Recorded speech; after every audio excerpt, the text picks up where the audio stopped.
with some tough games this year, they have played a very challenging schedule as well as Licking Heights. They've given up some big numbers, but for the most part, they have been able to hold their own. It's just simply a case of getting the offense going right now for Licking Heights. Starting lineups again brought to you by the University of Toledo. What a great start for Newark Catholic, coming out with some very positive plays, taking the kick, great field position, and coming up with a really nice pass pattern for Miller Hutchison to connect on his first pass of the night. And Hutchison will roll to throw and flares it ahead, and almost a one-handed stab by Theo Talbot in the flat at the 43-yard line. The pass falls incomplete. Interesting, Newark Catholic taking the ball, Jeff, to start this game. When you're struggling, trying to get some momentum, I think a pretty good move by Josh Hendershot to get the ball and get some momentum going into tonight's game. No question. You got to have confidence in your football team, and taking the ball at the beginning of the game is one of the ways of being able to let your team know that you do have confidence in them, even though it's been a rough start. Now, as good as that first throw was, looked like Miller's eyes got a little big on that one, trying to get rid of the ball just a little too early. In talking to Coach Hendershot during the week, so much of it's just communication. They're breaking in a lot of new receivers, and for Miller Hutchison, it's just trying to get on the same page with those receivers. Here's Talbot making a catch, spins free into Heights territory at the 30, sidesteps another man, and a good pickup there from the 40-yard line after the catch by Theo Talbot. He did a lot on his own and picks up 20 to the 20-yard line of Licking Heights, a Buckeye State Bank first down. Well, again, a high percentage pass, get it out quick, and then let your playmakers make moves in the open field. That's the kind of offense you want to see from this football team. They look anything but an 0-4 football team right now, Marty. Couple of catches by Theo Talbot, who had 8 coming into the game. Good look at the 5'11", 180-pound junior. When I was talking to Josh Hendershot earlier in the week, I asked him about the schedule that he's played, and he was pretty blunt about it. He goes, if you want to be the best, you got to play the best, and at some point you have to beat the best. Absolutely. Newark Catholic with the football opening drive. Mikey Hess, nice little move. He darts free to the 10-yard line. He's to the 5, and it's a 1st and goal coming up. Another Buckeye State Bank first down for the Newark Catholic offense. A pickup of 15 for Mikey Hess. Really good job by that offensive line. The left guard, Nate Willis, the center, Carmine Anarino, and the right guard, Connor McKenna, leading the charge here. And you can see that Mikey Hess finds open space, and they are in business at the 5-yard line, 1st and goal. Our 2 players in our Star Watch, number 45 for Licking Heights, Jake Lapinto, and number 45 for Newark Catholic, Mikey Hess. Greeted each other on that play. 1st and goal at the 5 for Newark Catholic. Green Wave have been shut out in each of their last 2 games and trying to get on the board here early. We're just a little over a couple of minutes in. Again, out of the shotgun formation. Showing blitz and coming. Toss to Hess, trying to sweep to the edge, is grabbed and thrown down. A heck of a play over there as bad. He was tracked and thrown down. There's going to be a flag brought in on this. Yeah, you're going to get the horse collar penalty. That was Jackson Brewer, Jeff, the outside linebacker with the tackle. Did grab Hess high on that. Got him by the jersey. And again, Marty, forgive me if I don't know the rule exactly, but my understanding is you've got to get the shoulder pads as well as the jersey, and I think that's one they should pick Personal up. Foul, horse collar. Defense had the distance to the goal. First down. Watch here and see where Brewer grabs the ball carrier Hess. Let's see if we can get a look at it here. Yeah, if I've got the rule wrong, I apologize to anybody that's an official out there, but you can see there that is just nothing but jersey. Yeah. And my understanding is the jersey is not ineligible from a standpoint of what you can grab as a defensive player, but nonetheless, it's only a 2.5-yard penalty. It'll bring up 1st and goal again, half the distance to the goal. You like that play call, too, to get Mikey Hess out in space, get the football in that young man's hands and let him do the work. They'll put Hess to the hip of the quarterback. Speed Owen Helms in motion. Hess takes the handoff, plows towards the goal line, does not get in as he is brought down near the goal line at the bottom of that pile. Looked like excuse me, Marty. It looked like Isaiah Thomas, number 21, 6 foot, 225-pound senior, inside linebacker. As you look across the way at head football coach Austin Drewer. Jake Lapinto again was in on that stop for Licking Heights. You know, they line up in that spread, which is a hurry-up kind of a look where they're trying to spread, but they are in no hurry necessarily to try and run the play. You can see the play clock going down and using as much of the clock as they can. Hutchison again out of the shotgun. The ball's loose in the field, and Licking Heights may have recovered And they do. The Hornets come away with the football. Jake Lapinto comes away with the loose ball. And a big break right there for Licking Heights. Looked like a little miscommunication on the handoff between Hutchison and Hess. And the fumble gives the ball to Licking Heights. Boy, the mesh just was not there between quarterback Miller Hutchison and Mikey Hess. We'll look at it again. Handoff all the way, but it looked like Mikey Hess was expecting him to pull the ball and throw it. But again, I think that's lack of communication, Marty, that you've touched on a couple of times tonight. And that's one of the frustrating things that Josh Hendershot, the head football coach for the Green Wave, is going through. So Licking Heights gets the football, led by 5'10", 165-pound senior quarterback Michael Landry coming into the game. Has hit 44 of his 80 throws on the season, has a couple of touchdown passes, but has been picked off 5 times. Line of scrimmage is their own 4, and not much running room at all in the middle of the field right there as they just try to keep it close to the chest that time. That was Reggie Crawford, the 6', 240-pound junior. There's that Licking Heights offense. That offensive line's a very good one. Ethan Witt at the right tackle spot is a star. He has been playing very well. Again, another guy who's on both sides of the football for this Licking Heights team. 6'3", 265-pound senior. He's a good one. The other kid I want to watch tonight is Fred Saunders on the left tackle position, 6'5", 290, and he's only a sophomore. Play gained a yard on the carry by Crawford. They'll toss to the outside now, and short running room as Lapinto has the football and is tripped down across the 5-yard line. The Newark Catholic defense, they have given up some points this year. They've given up some yards, too. Kentrell Reinhardt of Columbus Bishop Reedy toasted him for 387 in the season opener. That's a rushing total 1 game for that young man. Some good ones on that side of the ball, though. Mikey Hess, as we've talked about, plays very well for them at one of those corner spots. 387 yards. Did you ever run for anything like that in your playing days? Over a year. Pass to the near side. It's caught for a first down as the pass is caught by Jaden Edwards, a 5'8", 145-pound junior. It's good enough for a Buckeye State Bank first down for the Licking Heights offense as they move away from the shadow of their own goalpost as the shadows start to cover the field here at historic White Field in Newark, Ohio. An important connection here for quarterback Michael Landry to get the end zone out of their back, and just get the ball out there. Even if you don't pick up the first down, you want to have enough room to be able to punt, but they're able to convert on that first down. This could be a historic drive for this football team. Play out to the 18-yard line to pick up a 14 on that pitch and catch. Empty backfield. Landry will keep the football himself and spins into the middle of the pile and is brought down. Michael Landry coming into the game, second leading rusher on this Licking Heights team, 174 yards and a touchdown this season.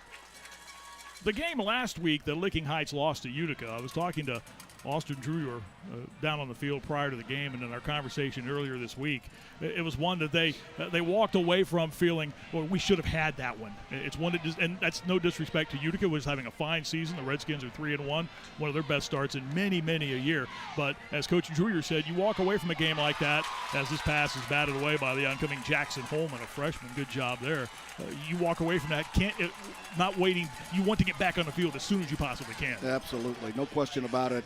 Really, Jackson Holman coming from that outside linebacker position. You're going to see bottom of the screen, number 24 on the blitz. Nobody picks him up. The back out of the backfield has to at least chip that guy. If he recognizes there's a blitz coming, he's got to at least give him an elbow, a shoulder, or something to slow him down, even though he's in the pattern.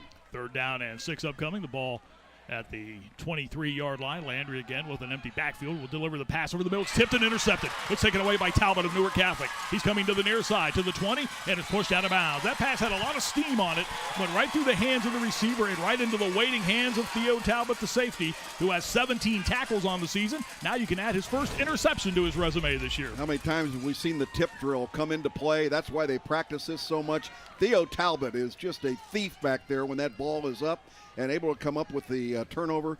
2 turnovers in this football game. And Marty, one of the things I was going to share is that both teams have really been spooked by turnovers and interceptions. That's Michael Landry's 6th interception of the year, and Miller Hutchison has 11 interceptions on just 1 touchdown for the season. We talked about some of the communication issues. That's inexperience as well, too. Sure is it is. not, Jeff? Yeah. Absolutely. They'll get better, and it's not that they're not qualified or capable. It's just part of the game slowing down. Newark Catholic trying to take advantage of the mistake as Hutchison will roll to throw. Has a man wide open in the far side and makes the catch. And going out of bounds is Owen Helms on that far side. He goes out of bounds at the 1. It's a 1st and goal. So Newark Catholic on the verge of getting the night's first points. Watch this throw here by Hutchinson. Only Jeff. one touchdown pass so far this season, and this was nearly number 2. Great job putting it on time, on target to Owen Helms. His second reception of the season. That was a pretty good catch, too, because he's looking back into the sun as well, too, was Owen Helms, and a pretty good catch right there.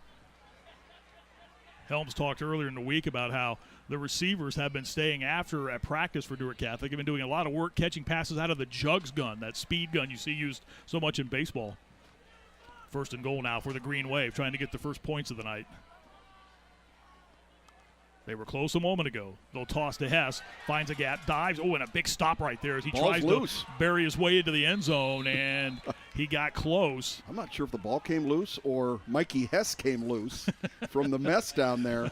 But they are in familiar territory. Both of these drives have taken them right inside the 1-yard line. They turned it over last time on a fumble. Watch the free safety, D'Angelo Goodrich, come up and make the hit right there. Boy, he's a terrific player. They've talked about him and how he plays center field out there. And what he really does is, in this play, he comes up and he's like playing linebacker. And this is not a big kid, only 155 pounds. Second down and goal. The ball again at the Licking Heights 1. The teams have exchanged turnovers here in quarter number 1. And Newark Catholic trying to take advantage of the Licking Heights miscue. And they'll have motion. The ball again to Hess. Bounces into the pile. He's going to be stood up. Again, trying to muscle his way in, but won't go in. The ball popped loose again. According to some of the Licking Heights players, they say it's theirs. The beanbags come flying in as well. See what they do. Ethan Witt, who you've talked about, who's a terrific player offensively and defensively. They believe he is unblockable on the defensive side. And number 64 came up and just met Mikey Hess head on. It looks like Newark Catholic's going to keep the football. Let's see if we can see down here. Look at the great position by the big guy, Ethan Witt, coming up and just a sound tackle. Everybody else now is trying to strip the ball. And they're going to call that a fumble, Jeff, and give the football to Licking Heights. After a brief conversation, D'Angelo Goodrich came out of the pile with the football for the Hornets. So their defense comes up with a big play and another turnover. 3 turnovers now in this game, 2 by the Green Wave. And Licking Heights, again, will operate in the shadow of their goal post. And a lot of that turnover the credit of that goes rather to Ethan Witt, the nose tackle. They built a wall down there right at the 1-yard line. I mean, twice they've had it to the 1 and turned it over on both occasions. Buckeye State Bank first down for the Licking Heights offense. Again, we're scoreless. We approach the 5-minute mark. This is Landry keeping the football himself. Sidesteps 1 tackle, and then a bunch of guys wearing green are there to greet him as he gets out to the 5. Again, the line of scrimmage was their own 1-yard line. Keys to tonight's game for both of these teams as we look at this matchup between these two cross-division rivals in the Licking County League.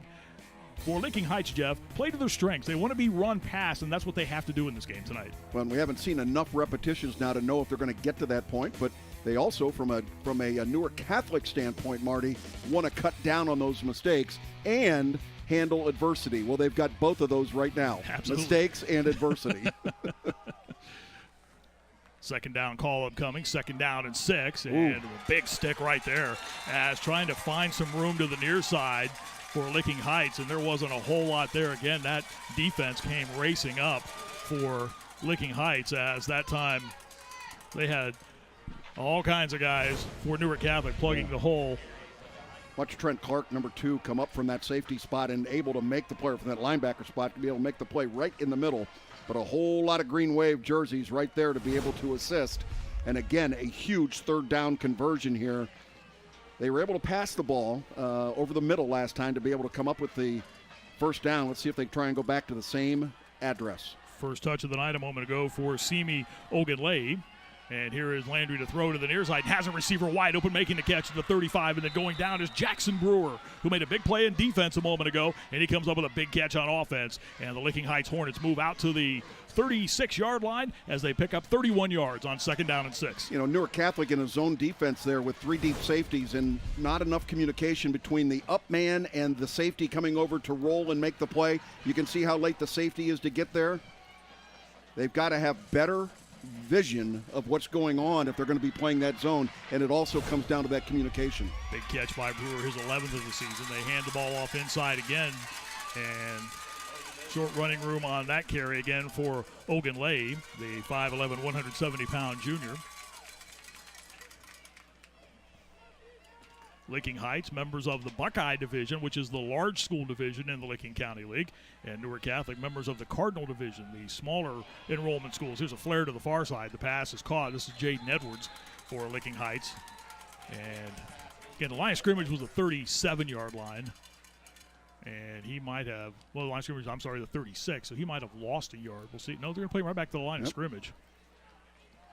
Now, this is the furthest that this Licking Heights Hornets offense has been all night long. And, you know, when you start your drives at the 1-yard line, Marty, it a little bit hampers you somewhat in terms of your freedom to be able to call plays. You saw Austin Truyer on the shot there a moment ago, the first-year head coach. Here's a good throw by Landry on the roll to the near side and sticks the ball right into the number of Josiah Ayers. You would say numbers, but he wears number 1, so good catch right there, and moves the ball out to the 46, and that's another Buckeye State Bank first down for this Licking Heights Hornets offense. Now, this is an RPO, run-pass option for quarterback Michael Landry. As he came out, he was putting pressure on that defense by making it look like he had the ability to run the football, which he does there, but he found that receiver, Josiah Ayers, come open, catch number 9 on the season for Josiah. Jeff, one thing you notice in watching this Licking Heights team, Landry's got a lot of guys to throw the football to. First and 10, handoff inside, and a little running room as the ball carrier dropped shy of the midfield stripe. Scoreless football we played in the first quarter. Licking Heights, Newark Catholic, our Toyota Friday night rivals matchup. Toyota Camry has been America's best-selling car for over 20 years. Hey, everybody knows that. But here's something you may not know. It's now available with all-wheel drive. To give you the confidence and peace of mind to handle any kind of road conditions. And of course, Camry's assembled right here in the USA. Now you can get 3.99 APR financing on an exciting new Camry, plus 2 years no-cost maintenance. The more you know, the more you'll drive Toyota. Let's go places. And the pass on the flat by Landry intended for Ogunleye, who looks a little slow getting up. He was going in motion, and you could see he was hobbling a little bit as he went in motion, and the pass went right through his hands. They're lucky that was not a lateral. It looked like Canadian football there for a moment with a man in motion, and I'm not so sure it wasn't a lateral. And the line judge came across and has to give that signal with that left arm to determine that it is a lateral instead of a forward pass. Austin Drewer, in his first year as the head coach, got the job back in the spring when Kelly Wayland resigned after a 5 and 6 year last year, which included a playoff berth for Licking Heights. Here is Landry rolling to the far side of the field now. Ooh, gets sandwiched right about the 49-yard line. A couple of Green Wave defenders came racing up to lay the wood there that time on Landry. And the play carries just across the midfield stripe to the Newark Catholic 48-yard line as we go under a minute left here on homecoming tonight at Newark Catholic. As this game is played at historic White Field in Newark. They share this facility with the Newark Wildcats. Good tackle over there by Jackson Holman. The freshman's had a couple of big plays in this game. Landry back to throw. Has a receiver. That's Lopinto with the catch, trying to wiggle out of a tackle attempt and can't do so as he was grabbed and brought down far side over there. Jackson Broyles in on the stop for the Newark Catholic. Forward progress will give him the first down, and great job by getting deep enough, knowing where the sticks were. We talked about Jake Lopinto, not just a running back, over 209 yards from a running, but look at the receiving stats. 12 catches coming into the night for 274 yards, no scores. Number 1 rusher on the football team and nearly the number 1 receiver as well. 3 turnovers in the first quarter, no points. Licking Heights on the move with the football after the second turnover. The Hornets and the Green Wave scoreless as we head to quarter number 2 in Newark.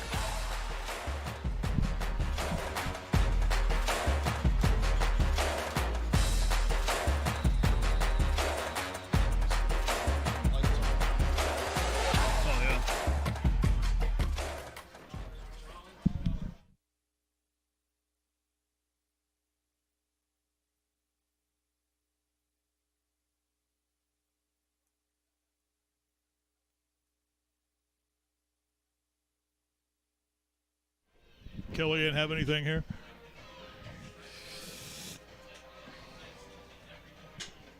Gotcha. Right with you. Okay, thank you. That's all right.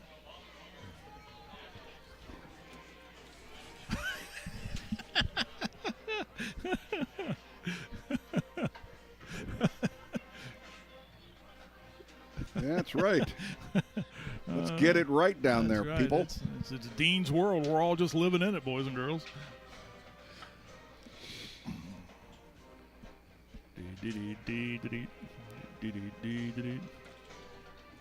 All good?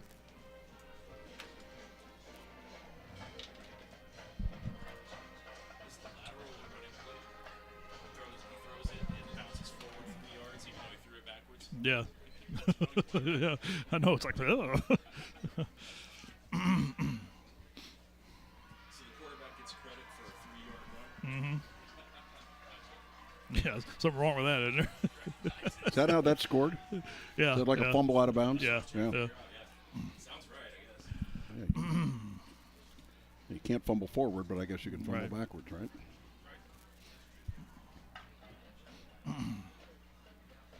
No, you were right on the shirt thing. Was I? You were, Okay, yeah, just you're wanna right make on sure. that. Yeah, yeah.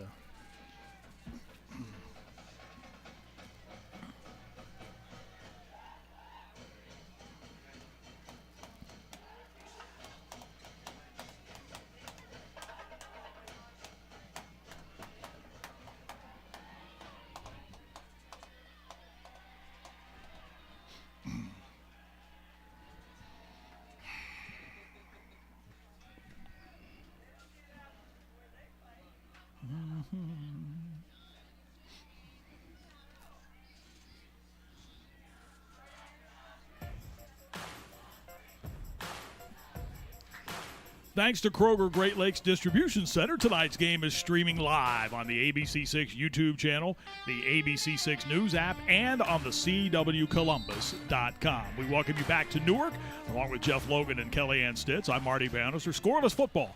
As the teams switch sides, we start the second quarter with a first down brought to you by Bowling Green State University for the Licking Heights Hornets, and the ball in the hands of Lapino, and he has the sideline to the 25, to the 20-yard line, and he has run out of bounds. The dangerous Jake Lapino, who has the rare trifecta, had that coming into the game, Jeff. He leads his team in rushing, receiving, and in tackles. Rare you see anybody in football at any level lead their team in all three of those categories. I would say so far the most valuable player of this football team. Perfect throw that time by Michael Landry. Let him out front and let the big guy get on his horse and get after it. So best field position by far tonight for Licking Heights. 28 for the gain. Landry again to throw, this time to the near side. This is Lapino again, runs through one tackle attempt and still on the go inside the 10. And watch him go as he moves his way inside the 10-yard line. Good hard running after the catch. Again, Jake Lapino. Head coach Austin Dreyer said, if I had 2 or 3 more of him, I'd be a very, very happy head football coach. Well, again, just a swing pass. They went right. This time they go left. Good job by the receivers blocking downfield. But look how he's protecting the football, Marty, as he takes it down inside the 10-yard line. Big, strong dude, runs bigger than his size. 200-pounder, though. At this level, that's a big, big football player. Coming into the game with 209 yards rushing and 4 touchdowns, and he'll get the call here and is grabbed and shoved backwards. Good penetration that time as those Green Wave defenders were able to shoot the gap. Led up front by Kelly Went, the defensive end, a 6'2", 200-pound senior. 26 tackle of the season for Kelly Went, leading the charge that time for the Green Wave defense. Line of scrimmage, the 8-yard line now for this Licking Heights offense, trying to get the first points of the night in this cross-division matchup in the Licking County League. Again, they'll put backs on either side of the senior quarterback, and it's Lapino again just lowering his shoulder with the football on his hip and into the middle of the pile where he is brought down. Coming up from the bottom of that pile for Newark Catholic was Jackson Broyles, a 5'9", 170-pound junior, in on the stop. Marty, both defenses have been pretty good down inside that red zone, especially inside the 10-yard line. And I think it's going to take a little bit more creativity from a play calling standpoint to be able to test these teams on the perimeter as opposed to trying to simply run it up the gut. We talked about those numbers put up by Reedy's running back in the season opener. Tell you more in a moment. Landry with the quarterback draw is grabbed and brought down inside the 5 at the 3-yard line. When you get lit up for 387 yards and a half dozen touchdowns by one guy, defenses take that personal, don't they? Yeah, watch this. Quarterback is going to draw it all the time. Illegal shift. Make Offense. Really? coming back anyways. Illegal shift on the offense, but you could see quarterback Michael Landry making a move on a ghost. There was nobody there to make the move on, and Marty had slowed him down a little bit. All goes for naught as they will obviously take the penalty. That penalty flag sponsored by the United States Army. That's our referee, Chris Baker, with the call. Kind of broke out in a dance there just all of a sudden. I always love it when people say the refs missed this call or the refs missed that call. There's only one referee on the field. The rest of them are officials. Here end of the ramp. The stripes missed the call, right? I don't know if they missed it. 2nd and goal at the 11. Landry will roll to throw, surveying the field, still looking, now is grabbed and thrown down. And that's just simply a case of nobody being open that time. Nate Willis, the defensive end, with a great job of staying home that time and keeping his eyes firmly zeroed in on the quarterback, Michael Landry. Well, earlier in the series, the Green Wave were guilty of not being able to adjust in their zone defense. This time, great work in that secondary. They're the ones that created the sack pressure by not allowing any view downfield to find an open receiver. 3rd down and goal. Now they lost a yard back to the 12, so the Hornets have gone backwards, and on 4th down, they're going to bring the field goal unit on. Jonah Johnson, who is 1 of 1 this year on field goal attempts. This will be along the far side hash. This will be a 29-yard attempt. A difficult angle here for Johnson. Again, 1 of 1 on field goal attempts this season. 22 is the longest he's made. This one is airborne, and it will be no good as it broke off to the left. Again, that was such a tough angle from that far side hash, Jeff. And he overcompensated, it looked like a little bit to me. He hooked that ball left. He knew he had to bring it left, and there you see the conversation with the kicker. Game is still scoreless after the missed field goal. 3 turnovers, a missed field goal, no points in Newark tonight. It's Toyota Truck and SUV month, and with more to choose from than anyone else. Your new Toyota will have you ready for anything. Ready for a family adventure. Ready for a night out. Your Toyota, your choice. Now, during Toyota's Truck and SUV month, get 3.99 APR financing on the new aggressively sophisticated Toyota Highlander. Or 4.99 APR financing on this electrified Highlander hybrid. Plus, get 2 years no-cost maintenance. Toyota Truck and SUV month. The choice is yours. Toyota, let's go places. 1st down and 10 for Newark Catholic. The Green Wave with the football, and Hutchison will throw. And coming up the near side and angling out of bounds at the 25 after the reception was Theo Talbot. Now to bring up a 2nd down. To the sidelines we go, and Kellyanne Stitz. Guys, this season has been a homecoming for Newark head football coach Josh Hendershot, who returns to his alma mater after spending some time coaching at the collegiate level. He told me that if he was going to return to high school, it would be only for this job, and it came to fruition. He says this is such a special opportunity, and he is beyond grateful for this one. And he also says it's surreal because he's coaching for the program that he grew up in. His former teammate Trevor Garber coaches the running backs and linebackers, and his freshman coach, now principal Tom Pickering, is also on his staff. Having his voice on the team in this transition for Hendershot has been helpful. And while it hasn't been the start he'd like to have at 0-4, he's nonetheless grateful, and the team is bought into trying to turn this season around. Guys. Joseph Cousins with the catch. Kellyanne, good story right there about Josh Hendershot, because when you think about it, you come back to a place that you played at. There's just something special about that, Jeff, to be the head coach at your alma mater. Yeah, they talked about the great traditions. Here's the call. There was a flag. Offensive pass interference. Number 9. 2-yard penalty. Played it down. 2nd down. May not have been 9, might have been somebody else, but they did get the offensive pass interference. Yeah, you're talking about the traditions that, every school has certain traditions, but Newark Catholic is certainly steeped in those traditions, like the Kellyanne talked about, the walk down, the team meal, the going to chapel, and that's one of the things as a player you remember the most. And if you're going to stay in coaching, one of the dreams might be for guys, they want to go big time or they want to make sure they come back and pay forward by coming right back to their program that taught them so well. Josh Hendershot was a very good collegiate player, went to play at Toledo for the Rockets, and then as a coach, spent time over at the University of Dayton as a member of that football coaching staff.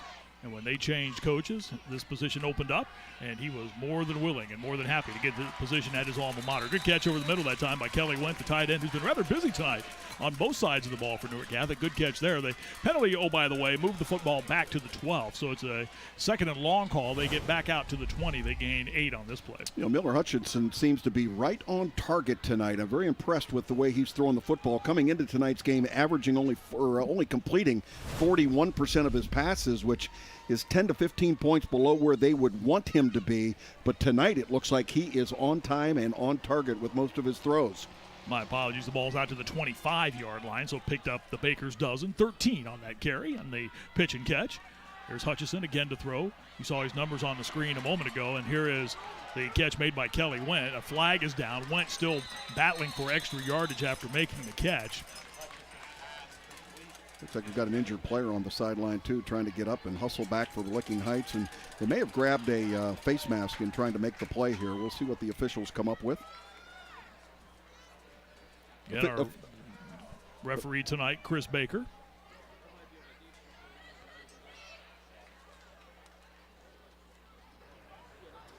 Face mask. Off defense, number 3. 5-yard penalty. Results, first down. Totally inadvertent, but it happens, and the right call by the officials. Watch the hand come up and just grab part of the face mask right there. Nope. Official was right on top of it. Had a better view than maybe some did, but they got the call. And those 2 personal fouls, one against Newark Catholic, one now against Licking Heights, brings them back to a first down. And that is another Bowling Green State University first down. Toss sweep now. This is Hess trying to get to the edge. And again, good pursuit by the Licking Heights defense, as leading the charge that time was one of the ends, Elijah Ferguson, a 6'2", 245-pound junior, who was able to go side to side that time and made a nice tackle. Defensive tackle, or the nose guard, Ethan Witt, was chasing the play. It's amazing to me that you could think about some of these big guys that are in the trenches when you go on a pitch play and they're out there. They get on their horse and they get after them too. They want to be a part of that. You look at number 52, Elijah Ferguson, good football player, a junior, great upside for him. Play gain 4 out to the 34. Halfway through quarter number 2. This game scoreless tonight. We are on the eve of divisional play in the Licking County League. Some leagues across the area have already started league play. We are also, hard to believe, at the halfway point of the regular season. Back to throw Hutchison. Now big rush is on. He delivers the football, and it is incomplete. He took a pretty good lick just as he threw the football. There was big-time pressure on him. Looked for a moment as if he had a chance to find a receiver, but forced to get that football away as the pressure came blaring through that time. Yeah, there's your quarterback Hutchison talking to some of his receivers. Man, he took a shot, but he stood in there. He was concentrating on his receiver. He knew he was going to get hit, able to throw the ball, and nobody gets it, which is probably good in that circumstance. Got to really be careful in protecting those quarterbacks. You know, you can't lead with your helmet. You get into a situation of targeting. Helmet-on-helmet stuff is what they're watching. But that, to me, looked like a very clean play on the quarterback. 3rd down and 12 upcoming for Newark Catholic. This is a series that in the last 10 games, Licking Heights has managed to win 6 of those last 10, but Newark Catholic has picked up a split in the last 4. They've been playing each other every year since 2015. They set up a little screen to the far side, the bubble screen, and this is Hess. First down and more. There he goes down the sideline. Hess to the 35 of Licking Heights. And a first down upcoming for the for the Newark Catholic offense as Mikey Hess found some room on that sideline and then turned on the afterburners. Well, they've been bringing the heat, and this is the best way to take advantage of that, is to throw a screen pass. The offensive line and the blitzers did not recognize the lack of pressure. And as we mentioned, they're 145 down there trying to make the play on the other 45. Jake Lapinto, the strong safety, trying to strip the ball. Do you see his hand go down, trying to pry that ball loose?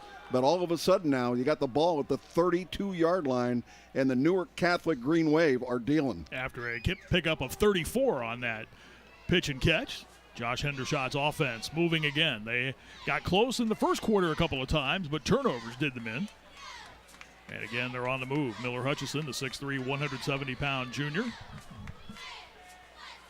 He had talked earlier in the season about having to build that relationship with his wide receivers. They spent a lot of time watching film. Snap almost went over his head. Good job by Hutchison. Presence of mind to get the football away to Talbot. And then he is thrown down hard to the turf as Lopinto comes up to make the tackle. Good job there by Hutchison as he came, almost had that ball go over his head. And a good job there by hanging on to that as we have a injured Licking Heights player. September is Hunger Action Month, and the CW Columbus is teaming up with the Mid-Ohio Food Collective to raise awareness. From small towns like here in Newark to the state capitol, hunger lives here, but so does help. Scan the QR code now to learn how to get that help.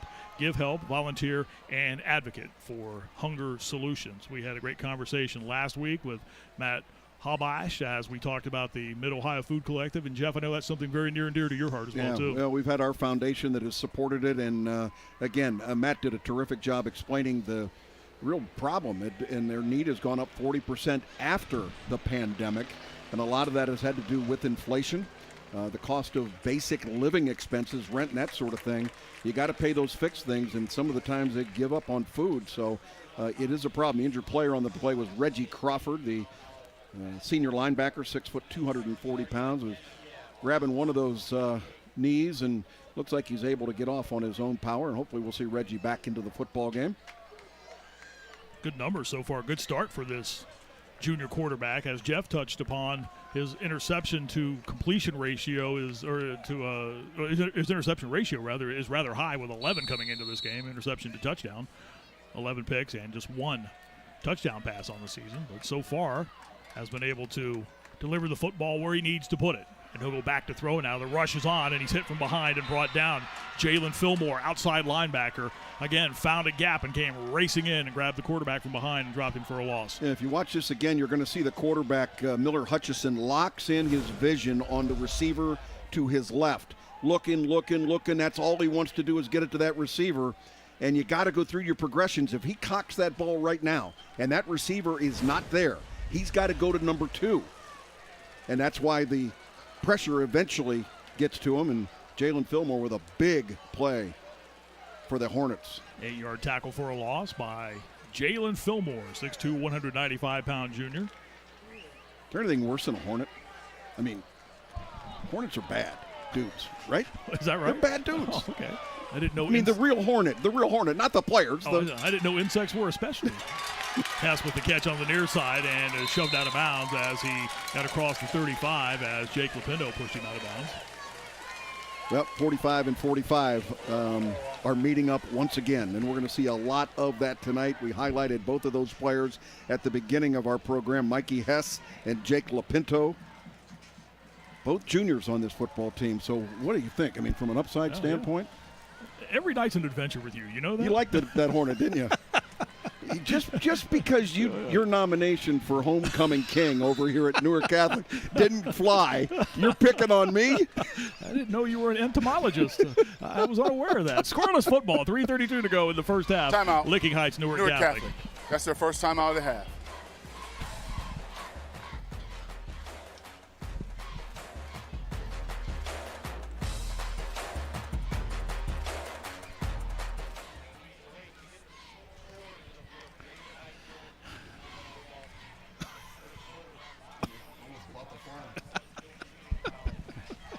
Hornets are bad dudes. I'm not doubting you. Just like I said. This made me think. That came buzzing out of nowhere. It did. You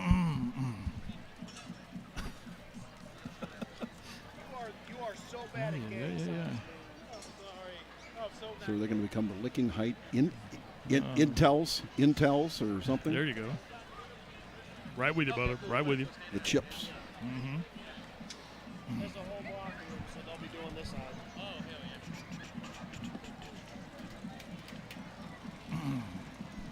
So if it's still 0-0, what are they doing? Home team gets the tie. There is no need to wait to get the score of your favorite high school football game and team tonight. First Scores on Fox 28, sponsored by Columbus State Community College, of course, has you completely covered, and that is tonight starting at 10 o'clock. We will have score updates for you as well at the half of our game here tonight, which right now is scoreless here at Whitefield in Newark. Marty Bannister, Jeff Logan, Kellyanne Stitz, Jason Van Hoos, totaling up all the numbers for us tonight. Dean Marini is our producer, our entire CW Columbus crew, and offsides as Theo Talbot a little quick on the count there. A little frustrating, Dead ball. Coach. False start. Offense, number 5. That's a 5-yard penalty. Remains 4th down. Spend all that time in the huddle. This is what we're going to run. This is what we're going to do. It's going to be on 2, and you go on 1. Hey, I'm going to share just a quick score. I know we'll have scores at halftime, but I just got a note from my radio partner, Matt McCoy, that Gahanna playing Pick Central tonight. Pick 6 by the Gahanna football team. They are up 35-0 against Pick Central with 9:41 left in the half. Oh, my goodness. Here's a throw by Hutchison over the middle. There was all kinds of collisions going on right around the line of scrimmage there. Hutchison's pass falls incomplete as he had pressure on him, Elijah Ferguson. That's a shocking score. 35 to nothing. Now, Gahanna is clearly one of the best teams in the Central District, but Pickerington Central 2-2 going into tonight's game in deep trouble. And don't forget, coming up in just a couple of minutes as we near the intermission tonight, we will go down to the sideline where Kellyanne Stitz will have our Music Go Around Coach's Corner interview. We will hear from the coach of the team that has the advantage in this game for his thoughts on the first half as they head towards the locker room.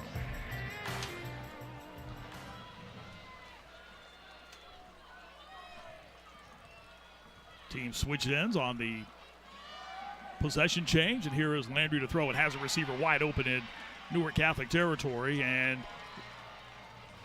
picking up the first down after making the catch, Jackson Brewer. He's still fighting ahead for yardage and still fighting ahead for yardage. It's really interesting there was no whistle there. It looked like he had stopped his progress, and a lot of times the officials will do that to protect the running back. That play carried into Newark Catholic territory at the 41-yard line, so they pick up a 21 as Landry hits Jackson Brewer, and that's another Bowling Green State University first down for this Licking Heights offense, trying to get on track here in the remaining moments of the first half. Game is scoreless. Each team has turned the ball over. We've had a missed field goal by Licking Heights, and the Hornets with the football taking over on downs after Newark Catholic unable to convert on a 4th down. Handoff inside, and again the back bent over. That's Ogunleye. Simi Ogunleye being shoved backwards after getting into the pile. Again, the line of scrimmage, the 37 that time. For a big defensive tackle for Newark Catholic, number 75, Tristan Musgrave, 6'3", 260-pound senior, had a terrific opportunity for a tackle for a loss, but that was some shifty business back there in the backfield. Good job by the offensive backs. Ogunleye getting a number of carries in this first half. Line of scrimmage now the 37 after the play carries from the 41. Landry fakes one handoff. Now will try and turn the corner, and Mikey Hess will have absolutely none of that as he comes racing up from his corner spot to make the nice open field tackle. Boy, how about the read by Mikey Hess at that linebacker spot? He was right in the hole, and that's why the quarterback, Michael Landry, made the juke to try and get outside, and 45 had nothing. Look at that, just pops outside. That is great lateral movement by number 45, getting from the inside to the outside and creating a great stop. Play lost a yard back to the 38. 95 seconds to play. First half. Good look there on Mikey Hess, the junior, 5'11", 185-pounder. Was an outside linebacker last year. They moved him to more of a hybrid corner spot. Landry with the fake of the pass, and now will start to run, and again tries to just find somewhere to go. And Newark Catholic doing a good job again of keeping him from breaking free. Nate Willis in on the stop for the Green Wave, the 6'2", 240-pound senior. I want you to watch receiver Jamal Foster out here, number 13. He's going to try and make a block and then decides, I better not. It was one of those things where he might have to block him in the back, and he became a bystander, just kind of watching what was going on around him. Got to get engaged downfield with somebody with a different colored jersey. That'll bring up a 4th down and 1 after the gain of 6. Landry will follow a back through the hole, trying to get to the outside. I don't think he got it. But an extra dive, though, might have saved him. We'll see where they spot the football. Theo Talbot made the initial hit for Newark Catholic. That extra spin after he was initially hit by Talbot might have saved him there. No, it didn't. It's a loss of the ball on downs, and Newark Catholic will get the football back with 37 seconds left in the half. Watch Landry here. I thought that little spin was able to help him out, but good job there. Again, Nate Willis in on the stop. Yeah, Nate Willis came in there and was able to make the stop, and They did not give him really that extra yard there. They must have decided that his forward progress had already stopped at that point in time. And back-to-back turnover on downs. We remain 0-0. 3 turnovers in this game so far, and both teams go back-to-back on turnovers on downs at about the same point in the field. We will see what the mindset of Josh Hendershot is. Does he take a shot here? We'll see. Hutchison goes back to throw now. Pocket is clean. Now he rolls and will deliver far side, and that one was almost picked off. Oh. Boy, the corner over there, J.J. Shackelford, he almost had a pick six right there. If he was a step quicker, he's still running right now. J.J. is looking at him. He's just so frustrated. He felt like that ball was thrown to him. You're going to see just the blast of white come right through there, number 22, right on the play, and the Green Wave had to become defenders on that play as opposed to the offensive intended receivers. That was Cooper Fink, Jeff, the Marty, intended receiver. The one thing Newark Catholic's got to do is they've got to condense the passing game to a 10 to 15-yard pass game because they cannot protect Miller Hutchison for long enough to be able to throw the ball deep. The 2 wides, they'll hand off. This is Mikey Hess, grabbed and brought down as he started into the pile that time. Caleb Ribbing, a 6'1", 195-pound senior who had a fumble recovery for a touchdown in their season-opening win against Johnstown, in on the stop. And that may well have been the last play of what will go as a scoreless first half here at Whitefield in Newark. The Green Wave and the Licking Heights Hornets. Each team had opportunities. In fact, Newark Catholic had the ball twice in the red zone. Licking Heights missed a field goal, but turnovers have hurt both teams. They've also given the ball up on downs, have both teams. And we are through 2 periods of football, and this game is scoreless as the squads head towards their respective locker rooms here at the intermission. This matchup between Licking County League teams, cross-divisional rivals, down to the sidelines now. Kellyanne Stitz. Coach Hendershot, ball security an issue in the first half. How do you guys eliminate some of those turnovers? Yeah, just simple things. I mean, when we're in trouble, we got double. We got to put that offhand over top of the ball, and just O-line's got to do a little bit better job. They're blitzing us heavy when we get near the goal line, and we got to coach them up and get through those details. Some good defense from you guys. What would you like to see from your quarterback and offense to get some points on the board? Continue to protect the quarterback because we're going to need to take some shots down the field. And other than that, just our game plan is working. We just need to continue to push and press and focus in on the details. Still scoreless. What's going to be your message to the guys in the locker room? Right where we want to be. Let's go get it. Thank you so much. Thank you. Guys. And not a better way to sum it up. Scoreless game, right where you want to be right now. Nothing has changed through 2 periods of play. Newark Catholic and Licking Heights are scoreless tonight here at Whitefield in Newark. We're at the half on our Toyota Friday Night Rivals in week number 5.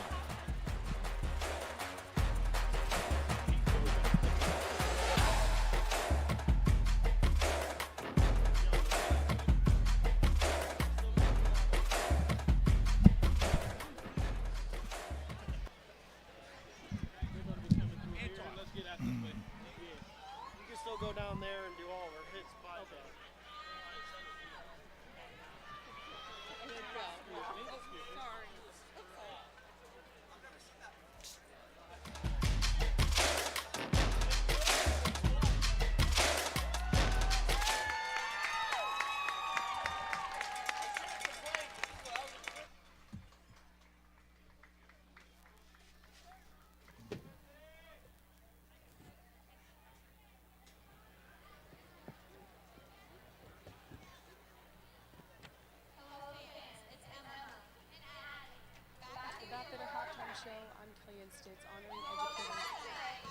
Welcome to the Baphomet Halftime Show on Kellyanne Stitz. Right now, it's a scoreless affair between Licking Heights and Newark Catholic. Tonight, we are honoring educators who are making a difference. But tonight, we are honoring educators who are making a difference in the lives of their students. That's the commitment Friday Night Rivals and the Ohio Education Association are making throughout the 2023 football season. And tonight, we take you inside the classroom of not 1, not 2, but 3 outstanding teachers in the Ohio Education Association Educator Spotlight.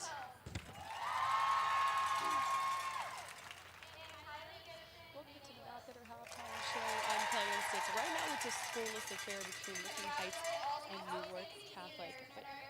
Oh, back in 90.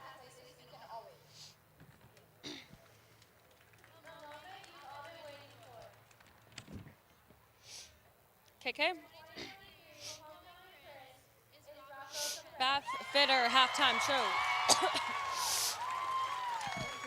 Fitter halftime show in Kelly 6 right now. It's a scoreless affair between Licking Heights and Newark Catholic. But tonight we are honoring educators making a difference in the lives of their students. That's the commitment.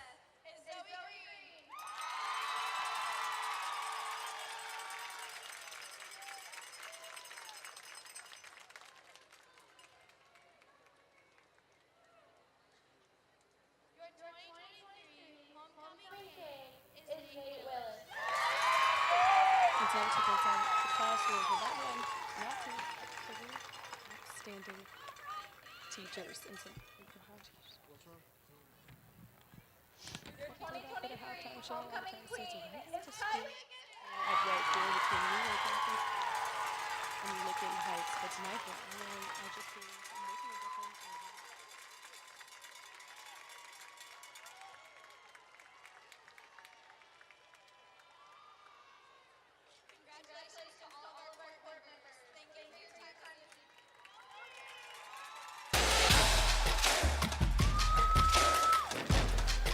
Welcome to the Bath Fitter halftime show. I'm Kelly and Stitz. Right now it's a scoreless affair between Newark Catholic and Licking Heights. But tonight we're honoring the educators making a difference in the lives of their students. That's the commitment Friday Night Rivals and the Ohio Education Association are making throughout the 2023 football season. And tonight we take you inside the classrooms of not one, not two, but three outstanding teachers in tonight's Ohio Education Association Spotlight. Check it out.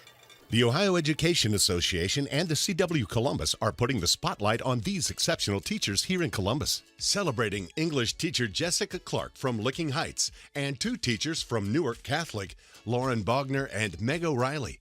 Jessica's approach to teaching old literature is to give it new applications to modern life. By the end of the year, her students are well-versed in multiple classic readings such as Romeo and Juliet and The Odyssey. They think they know the story. They think they are turned off by the story because it's Shakespeare. They hear the poetic devices in it and they hear the rhythm and then they hear just, teenagers making jokes. They definitely get into it. Meg and Lauren go together like teachers and apples. They both have similar teaching philosophies and never miss a single school sporting event. Teaching students is where they thrive and they push their students to succeed. Something that I tend to say to my students, and I have it posted in my classroom, it's a quote that's attributed to Abraham Lincoln, and it says, "Whatever you are, be a good one." Something I always tell my students is they have to be an active participant in their learning. They can't just sit by and hope things come to them or things happen. They have to work for what they want and their goals. Congratulations to these outstanding educators. We certainly never get tired of telling the stories of those outstanding teachers making a difference inside of their classrooms. And we also don't get tired of watching the mascots battle it out on the gridiron to be crowned mascot champion. It's time now for the Safe Flight Mascot Challenge. To the Safe Flight Mascot Challenge, right here on the CW Columbus. All right then, let's meet the contestants. Jaguar, Bear, Cardinal, Dog, and Good Day Columbus's own Muggsy. This week's challenge, the field goal. First up, it's Bear. Bear approaches the ball and down goes Bear. Oh, he's got to be ashamed of that effort. How embarrassing. Cardinal is next, and well, that certainly didn't fly. A win is definitely not in the cards for you. Dog, showing beautiful form, and this might have a chance. But no, he doinks it off the right goal post. Doggone it, Jaguar is ready to roar. Wow, what a kick! It's good! Great kick, Jaguar! Last up, it's Muggsy. And what's this? Cardinal is up to his dirty bird tricks again. Well, let me tell you folks, the fans are not happy with Cardinal, so that makes Jaguar this week's big winner. Congratulations, Jaguar. Tune in next week for another exciting Safe Flight Mascot Challenge on the CW Columbus. No mascots were harmed in the making of this video. The Mascot Challenge is undefeated when it comes to top-tier halftime entertainment. Make sure to tune in next week to see another great competition between those mascots. But you guys are watching the Baffetter Halftime Show. Coming up, we'll have scores from around Central Ohio, and Marty and Jeff break down highlights from the first half. This is the Baffetter Halftime Show. Right now, it's a scoreless affair between Newark Catholic and Licking Heights. We'll be right back.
Andrew's undefeated.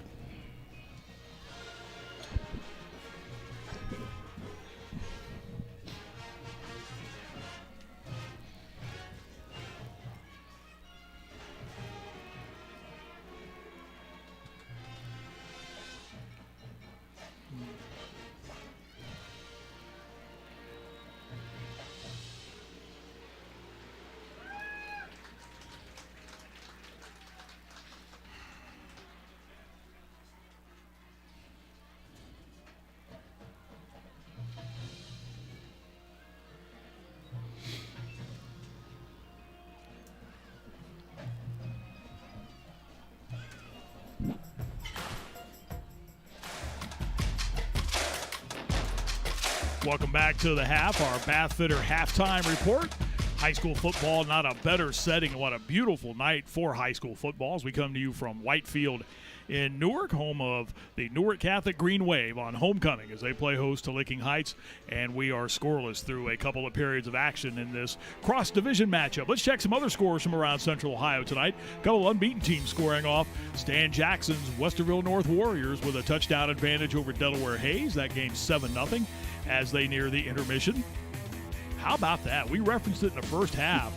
Gahanna just rolling past a good Pickering and Central team. I think that tells you a little bit about how good Gahanna is. 35-0 as that game nears the intermission. Could have a running clock in a Pickering and Central game. I don't know if that's ever happened before. Marysville leads Grove City 14-7 as that game nears the intermission. Hilliard Bradley, Dublin Jerome just underway and scoreless. The Celtics and the Jaguars. Hilliard Davidson's undefeated, and they are nearing the half with a 10-0 lead on Olentangy Berlin. Licking Valley a 27-0 lead over Lakewood. Licking County League in those cross-division games. We'll see the Fairfield Union Falcons next week. They're down 13-0 as they near the intermission against a very good Logan Elm team that's undefeated on the season right now. Olentangy Orange leading the team that shares this field with Newark Catholic, the Newark Wildcats. They are scoreless as that game has reached the intermission, the Pioneers and the Wildcats.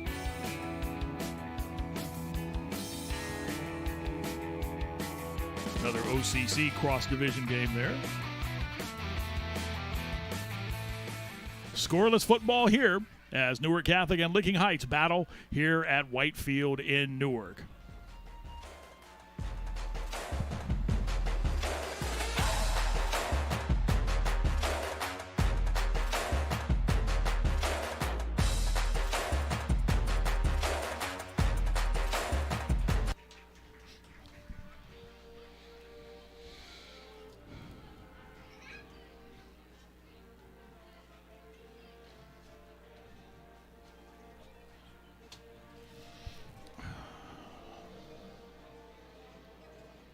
Ooh, wow.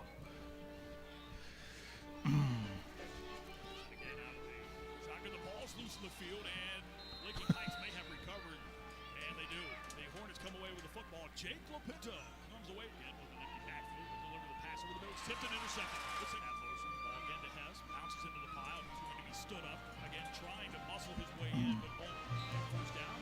Brought to you by Bowling Green State University.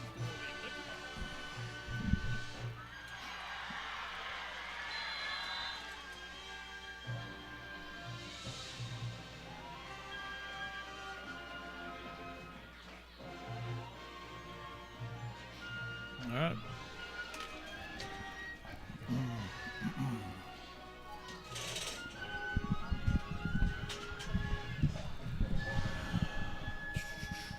Come up here a little bit. Yeah, I will. You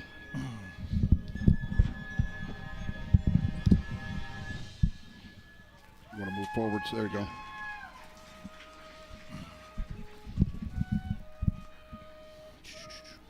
Got enough room? Yeah, let me get that up there.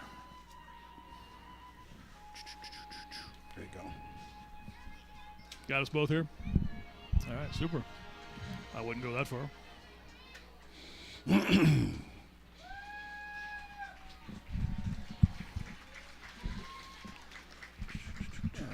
We've got no monitor. Well, there's no little monitor. Are we going to use the big one? That's fine. Okay, that's fine. I understand. Jeff's a prima donna. I am. Gotta have that little. I want my little toy.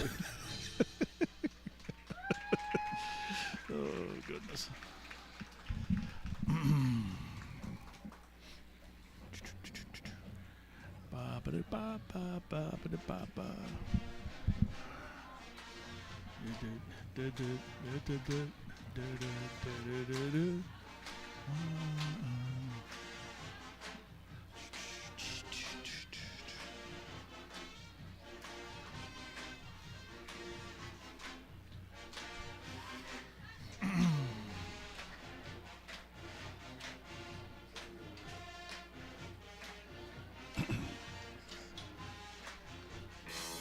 Education Association is proud to recognize Central Ohio's Scholar Athletes of the Week. Nate Willis plays on the football offensive line at Newark Catholic High School. He is first-team All-LCL Cardinal in football. A multi-sport athlete, Nate is also on the varsity wrestling and baseball teams. Academically, he's first in the senior class rankings, taking AP and honors classes. Nate is a member of the National Honor Society and Key Club. He carries a 4.0 GPA. Michael Landry is the quarterback and captain for the Licking Heights High School football team. He's also the wrestling team captain and a multi-year letter winner in both football and wrestling. Michael is taking AP and honors classes and is co-president of the Pataskala Rotary Interactive Club. He's a member of the National Honor Society and has a 3.6 GPA. Congratulations to these outstanding Ohio Education Association Scholar Athletes. And we would like to add our congratulations to those young men as well, too, especially to Nate Willis, who was also named the king here at homecoming tonight for Newark Catholic. We welcome you back to Whitefield here at Newark along with Jeff Logan. I'm Marty Bannister. Would it be fair to say, Jeff, in that first half a whole lot of nothing happened? Well, we had a bunch of turnovers. We had 3 turnovers. Right. And again, Newark Catholic gets the ball inside the 5-yard line twice, and they turn it over inside the 5-yard line. That's been the story to the game. Let's take a look at some of the things that happened in the first half. A lot of Jake Lapinto and a lot of Mikey Hess. Yeah, and that's that first turnover. Unfortunate that they could have gone up 6-0 early in this football game, looking like they could move it. Now the tip drill comes into play, and we've got an interception going the other way. Both teams getting inside the red zone in that first half and unable to come away with points. Both defenses really coming up big when they needed to in that first half, Jeff. Yeah, the 2 big guys that had plays in this game, we talked about 45s on both sides. This is Lapinto being able to take the ball down inside the 10-yard line, and then right after that, a very similar play to Mikey Hess. And look at this. He's able to take it down for Newark Catholic. And again, you're seeing a lot of offense there, but the 3 turnovers will be killers, and they were unable to come up with any scores in the game. Let's take a look at the first half math. As is the game, pretty much even. Yeah, and nobody's been able to rush the ball with any success tonight. The passing yards almost identical. A few penalties here and there, but the turnovers are the difference in the ball game. This is a game we talked about at the beginning, that neither of these teams got off to the start that they wanted to. But now you got to have to be able to take one into league play and build upon it. And I'm sure that was the message each one of these coaches had for their team. You almost get the impression that the first team to score has a pretty good chance of winning this game. We are scoreless here at the intermission. As it is scoreless here, let's head down to the sidelines again and hear from Kelly Ann Stitz. Coach Drew, you're a scoreless affair. What was your message to the team at the halftime? Hey, we got to stop being close. We got to take control. Too many, if we do this, if we do that, we just got to stop the ifs. We got to take control and just be a better team. Yeah, but you've gotten close to putting points on the board. What does your offense need to do to finally get on the board in the second half? We're probably going to have to find a big play. We just got to be more consistent. We had a big drive. We started inside our 5. We got to finish and just be consistent. Ball security an issue in the first half overall. What do you need to do to limit turnovers? I think probably our decision-making probably first and foremost, and just some better technique. The one ball made the right read, just overthrew it. So it's just going to be important we make good decisions. Thank you so much, Coach. Right, thank you. Guys. Scoreless football. The second half is coming up. It's our Toyota Friday night rivals. We're in Newark for the battle between the Green Wave and the Licking Heights Hornets. Second half's coming up next.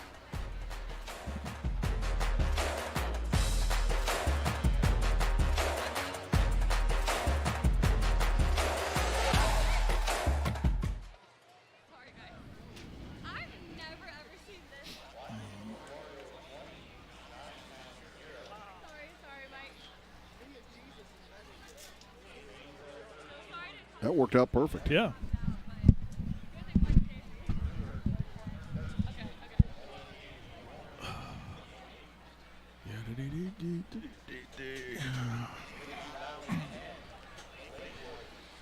Even though I can never hit a curveball, I think I was able to step into that one. That's what happens when you play slow pitch softball all the time. You don't have to worry about stuff like that. They all look the same, don't they? That's right. The game that impresses me is women's softball. That fast pitch? Oh, I don't know how they do that. Goodness. I've actually called a couple of those games. Yeah. They're over in like an hour. It's like, yeah, rising pitches. Yeah. Just what they're able to do and how they're able to generate that much speed is just amazing. And it's the circle. It's not the mound either. Exactly. Yeah, it's the circle. Exactly. The rise ball.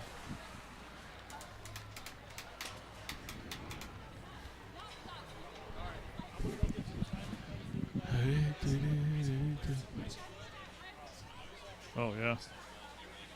Yeah, I always love how people, I could hit that. Yeah, till you step in there. Right. You're 45 feet away and they're throwing 80 mile an hour at you. Yeah. It's funny to go to the batting cages, and I haven't done it in forever, but you go there and you get something that's like a 60 mile an hour pitch and it feels like it's coming at you at 120, right? I don't know how they do that. Baseball guys are it's amazing to me. Well, that's always said that's the hardest thing in sports to do. To hit a baseball. Is hit a pitch baseball. Yeah. I mean, I can see that. Of course, if you're the Reds, they really make it hard.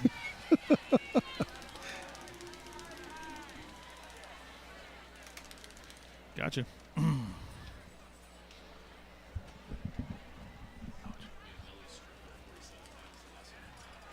really. You have quarterback numbers for the two quarterbacks?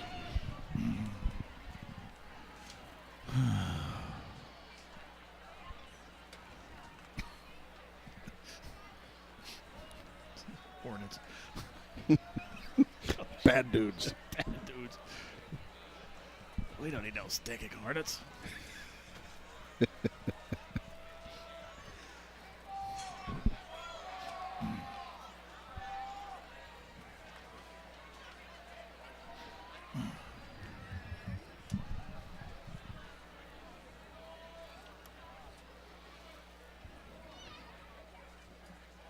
Scoreless football as we get ready for the second half. We welcome you back to Newark for this matchup between Licking Heights and Newark Catholic. As we come back from the break, we wanted to give you a chance to look at the Licking Heights Marching Band. This sneak peek is sponsored by Music Go Round Marching Band Sound.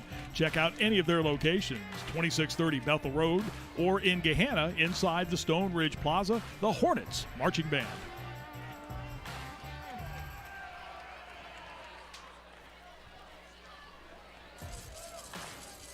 We get ready for the second half of this game here tonight as we close in on the kick to start the second half. Tonight's second half kickoff sponsored by MakeItMakeSense.org. Scan the QR code on the screen to get youths and adults the help they need to quit smoking and vaping. Make it make sense. We get ready for the second half. Newark Catholic, which took the football to start the game, will kick off to start the second half. High bounding kick, and this is a hot potato ball right now. It's free on the field, and Newark Catholic may have come away with it. There was some confusion by some of the Licking Heights return guys as they were trying to corral that high bouncing football. Christian Watson, the starting tight end, was part of the hands team in on the field for them that time, and he just could not get his hands on it. And Theo Talbot, who had a big first half on both sides of the football, makes a big special teams play. Boy, it is just huge. We've talked about turnovers, and this will go as a muffed recovery down there, not necessarily listed as a turnover, I don't think, in the true rule of statistics, but it is every bit as big as any turnover. Newark Catholic got the ball to start the game. Newark Catholic will now get the ball with great field position at the 31-yard line to start half number 2. Plus territory at the 31 of the Hornets as the Green Wave come to the line of scrimmage, looking for the Knights' first points. Hutchison will flare to the far side. The pass goes through the hands of Talbot. It's an incomplete pass.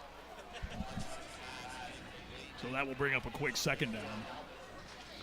Halftime stats for quarterback Miller Hutchinson for Newark Newark Catholic, excuse me. I've got this Pick Central thing on my mind. I'm shocked that they're getting themselves wasted tonight. It's just amazing. 9 out of 13 in the first half for this young man. 111 yards, no touchdowns, no interceptions, and his percentage up dramatically over what it's been season long. You could see Hutchison there just a moment ago wanting that play signaled in a little faster as he had the team surrounding him in the huddle.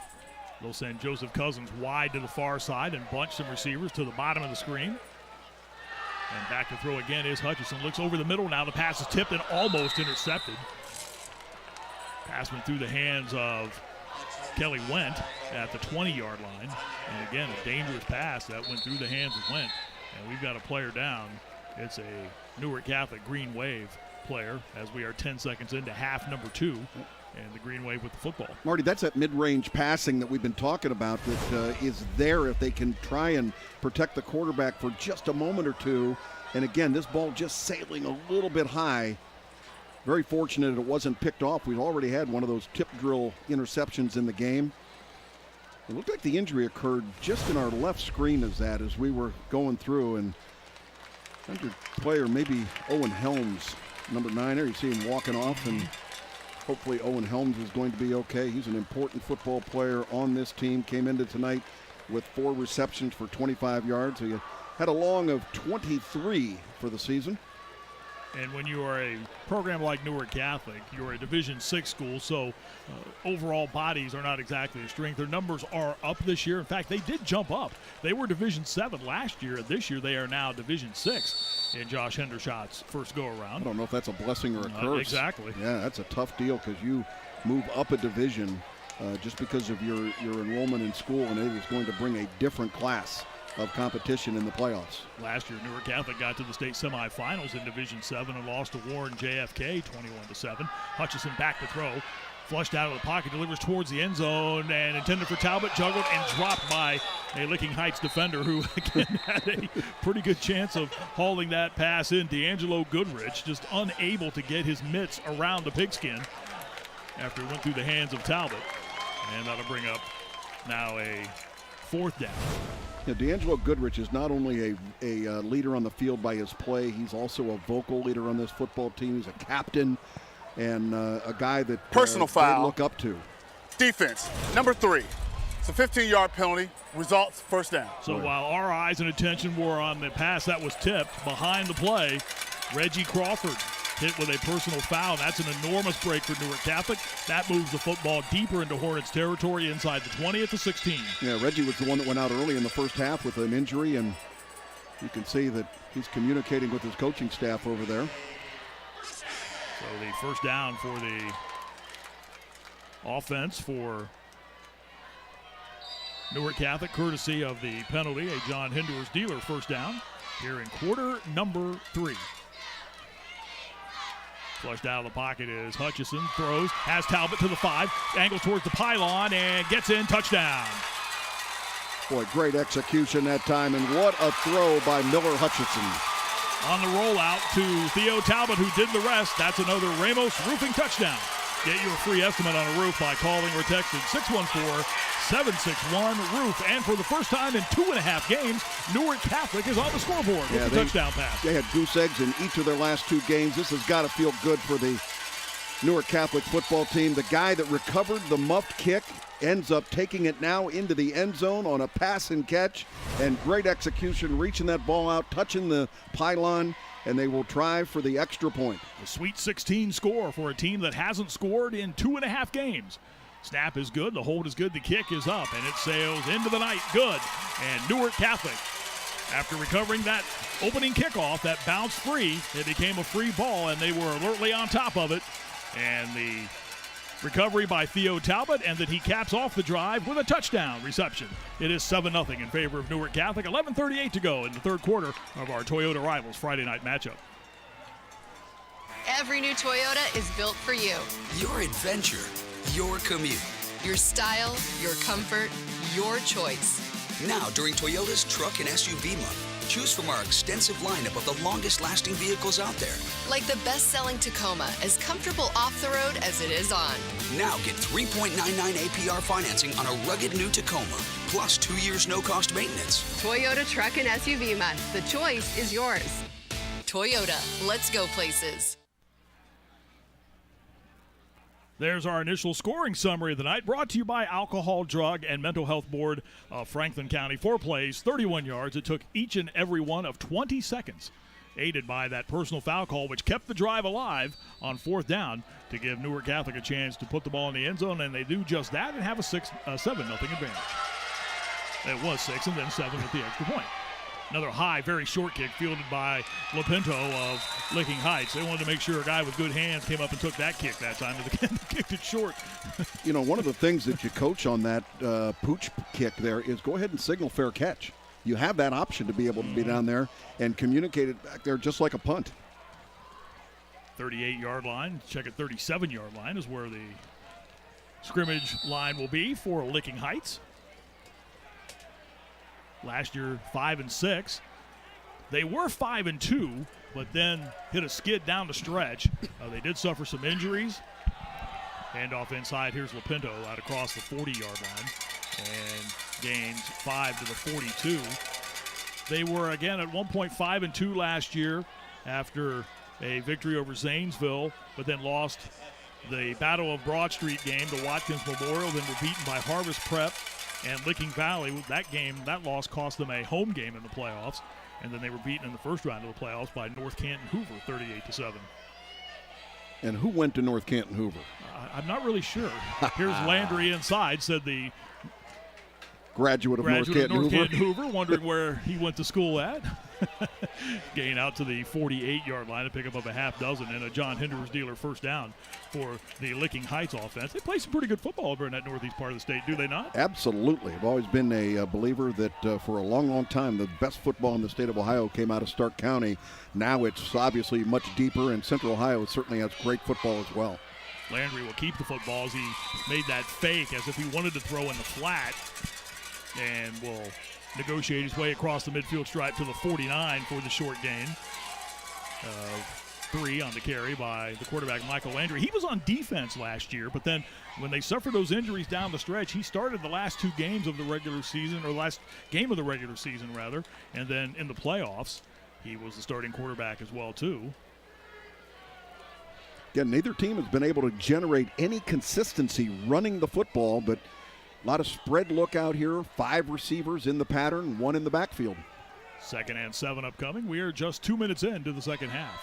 Landry back to throw, clean pocket, looks to the far side now, and this pass is intercepted. Easily taken away by Joseph Cousins, his 2nd pick of the season, and Newark Catholic gets the football right back. That is terrific defense by Cousins. He had the receiver on his hip and had position. The only way that receiver was going to be able to get to him would be to go through the defensive back, which would have caused pass interference offense. The ball thrown where it needs to be thrown, but he brought him back into the middle, and Cousins is right there. If anything, thrown into coverage here, and 2 white jerseys down there together makes you wonder a little bit if somebody was kind of off in their route to have that many defenders down there brought together by 2 receivers in the same area. Austin Dreyer told Kellyanne Stitz at the half, we have to take care of the football and do a better job maintaining the ball to do things offensively. And right away, what do they do here in the second half? They give it up. They give it up twice. They have the muff kick, and now all of a sudden you have the interception. Officially 2 turnovers for both football teams in this game. The 2 early ones coming against the Green Wave as they had the ball down inside the 1-yard line and fumbled it twice. Line of scrimmage, the 17 after Cousins went down. And here is Hutchison to throw, near side. Hess makes the catch and is grabbed and escorted out of bounds after the short gain. Again, the line of scrimmage, the 17. And this play, it may end up losing a yard here. Let's see where they spot it after he made the catch. And it will indeed be a loss of 1 back to the 16. That's one where you'd rather have your quarterback just throw the ball out of bounds. Just, don't take a risk there. The play was breaking down around him. It's a little bit of an RPO option when you're coming out and swinging that far, but really didn't have a chance to tuck the ball and run it. Should have just thrown it out of bounds. Hutchison this year in the opener against Reedy was 1 of 9 throwing the football. 7 of 19 last Saturday afternoon against Mogador for 71 yards. The 4 teams they played to start the season, 13-3 Newark Catholic. Hutchison over the middle, pass is caught, and then the ball is dropped, and this is a fumble, and it's recovered by Licking Heights. Now they're going to call it an incomplete pass. The lines judge on the far side, Bill Kane, coming in and right away putting his hands out, but they threw the beanbag down, and that's an indication a lot of times. Well, I think they made the right call here. The ball is caught and then popped loose right there. Didn't really make a football move after he had it. Very close, but play called incomplete. Good hit by Reggie Crawford, the 6', 240-pound junior linebacker. Talking about that schedule that Newark Catholic played. Bishop Reedy, Nelsonville York, Columbus Academy, Mogador. Coming into tonight, those 4 teams are a combined 13-3. The last 6 teams they play, including Licking Heights tonight, have combined for 10 wins. Flare to the near side. Here's Hess trying to find his way free across the 20, back inside the numbers, reverses to the middle of the field, and Hess has got some running room now. Hess is to the 40, Hess is into Licking Heights territory, and this is a foot race. He's to the 20, he's to the 15, he's to the 10, and tripped up at the last moment far side as he was that close to going the distance that time. It would have been 84 yards. At the last moment, tripped up on that far sideline.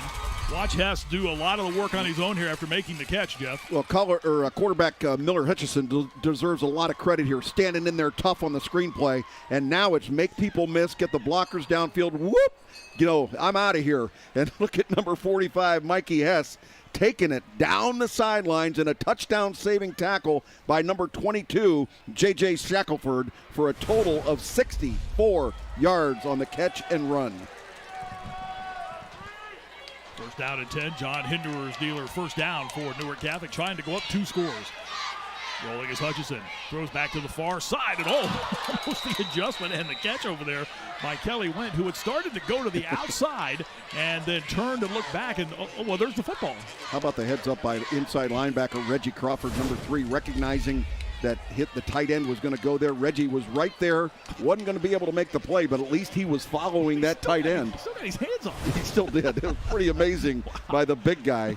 Yeah, 6 foot, 240-pound senior out there covering that tight end. Josh Hendershot, the Newark Catholic head coach in his first year, was an assistant at the University of Dayton. Have a little difficulty getting the play in. I would not be surprised if they don't take a timeout here, and that's exactly what quarterback Miller Hutchinson is going to do. With 8:49 to go here in this third quarter. Timeout. And Newark Catholic on top by Newark the score. Catholic. That's their first timeout of the half. 7-0. Thank you, referee Chris Baker. There is no need to wait to get the score of your favorite high school team. We've been running through some of the scores for you during the game tonight. Afterwards tonight, it's First Scores on Fox 28, sponsored by Columbus State Community College. They, of course, have you completely covered. First Scores on Fox 28. And again, that starts tonight at 10 o'clock. We are halfway through the regular season, 5 weeks away from the playoffs. You know what that means? We're 5 weeks from the playoffs. You know what else that means? What else is? Oh, yeah. Right around the corner. Here it comes. Here it comes. My email, my text messages have been buzzing from schools all over Central Ohio, right? Yeah, wanting to be considered for Logan's Heroes. And I'll tell you what, there's some candidates out there tonight. Going into tonight's game in Division I, undefeated football team Olentangy, Kaufman, Pick North, Davidson, and Bradley are undefeated. Gahanna 4-0, and Westerville North 4-0. I'll also tell you that Briggs in Division II is undefeated. In Division III, London, Watterson, Hamilton Township, Carroll in the hunt. Circleville is undefeated in Division IV. Harvest Prep and Academy in Division 5, and Division 6 West Jefferson. So they're all candidates that are out there if you want to be considered. And who wouldn't? To be a part of Logan's Heroes. Who would not want to be a part of Logan's Heroes? I just don't know. Next week you will have it. Every team wants it. I promise you. 3 wides to the far side. Hutchinson rolls to throw, looks, passes tipped once, knocked it loose. Oh, and he caught it. Oh, my goodness. The pass was through the hands of Talbot, and then a receiver in the area over there, and hauling that one in was Joseph Cousins. After Talbot had the ball go off his hand, Cousins was right there to bailing out. Talbot better get the assist on this play because he tipped the ball first. It looked like it hit a Licking Heights defender as well. There's one tip. And again, a Licking Heights defender up there as well. But how about the concentration of Joseph Cousins on the football? That looked a lot like the catch that Garrett Wilson made the other night. Tipping it back to himself. Football with the one hand, sticking the ball out and pulling the ball in. How about that? That's going to bring up a huge play here, though, inside that disaster zone. We call it the red zone, but for tonight for Newark Catholic, it's been more of a disaster zone. 3rd and goal, the ball at the 4 after that sensational reception by the combination of Talbot and Cousins. And flags come in. This could be a delay of game here. No. And that is the call. Dead ball. Delay game. Offense. 5-yard penalty. 3rd down. That will march the ball back 5 yards for this Newark Catholic offense. Let's see what they elect to do here after that penalty flag. The flag and play sponsored by the United States Army. 7:50 to go in this 3rd quarter. We have points on the board tonight. Newark Catholic with the lead 7-0 over Licking Heights. Jeff was talking about the tradition this Newark Catholic program has. This is the first time ever they have started out a season 0-4. 3rd and goal, now the ball back at the 9. Hutchinson goes back to throw now. Looks, sets, fires, and the pass is incomplete. As on coverage that time, able to shield the receiver away from shaking free was Mohammed Kaba, a 5'9", 145-pound senior on coverage, doing a nice job over there. Absolutely a terrific job on defense that time. And again, it looked like quarterback Miller Hutchinson had kind of made that decision in advance in terms of who he wanted to go to, and receiver not open on the play, and they'll take the field goal try here and make it a 2-score game.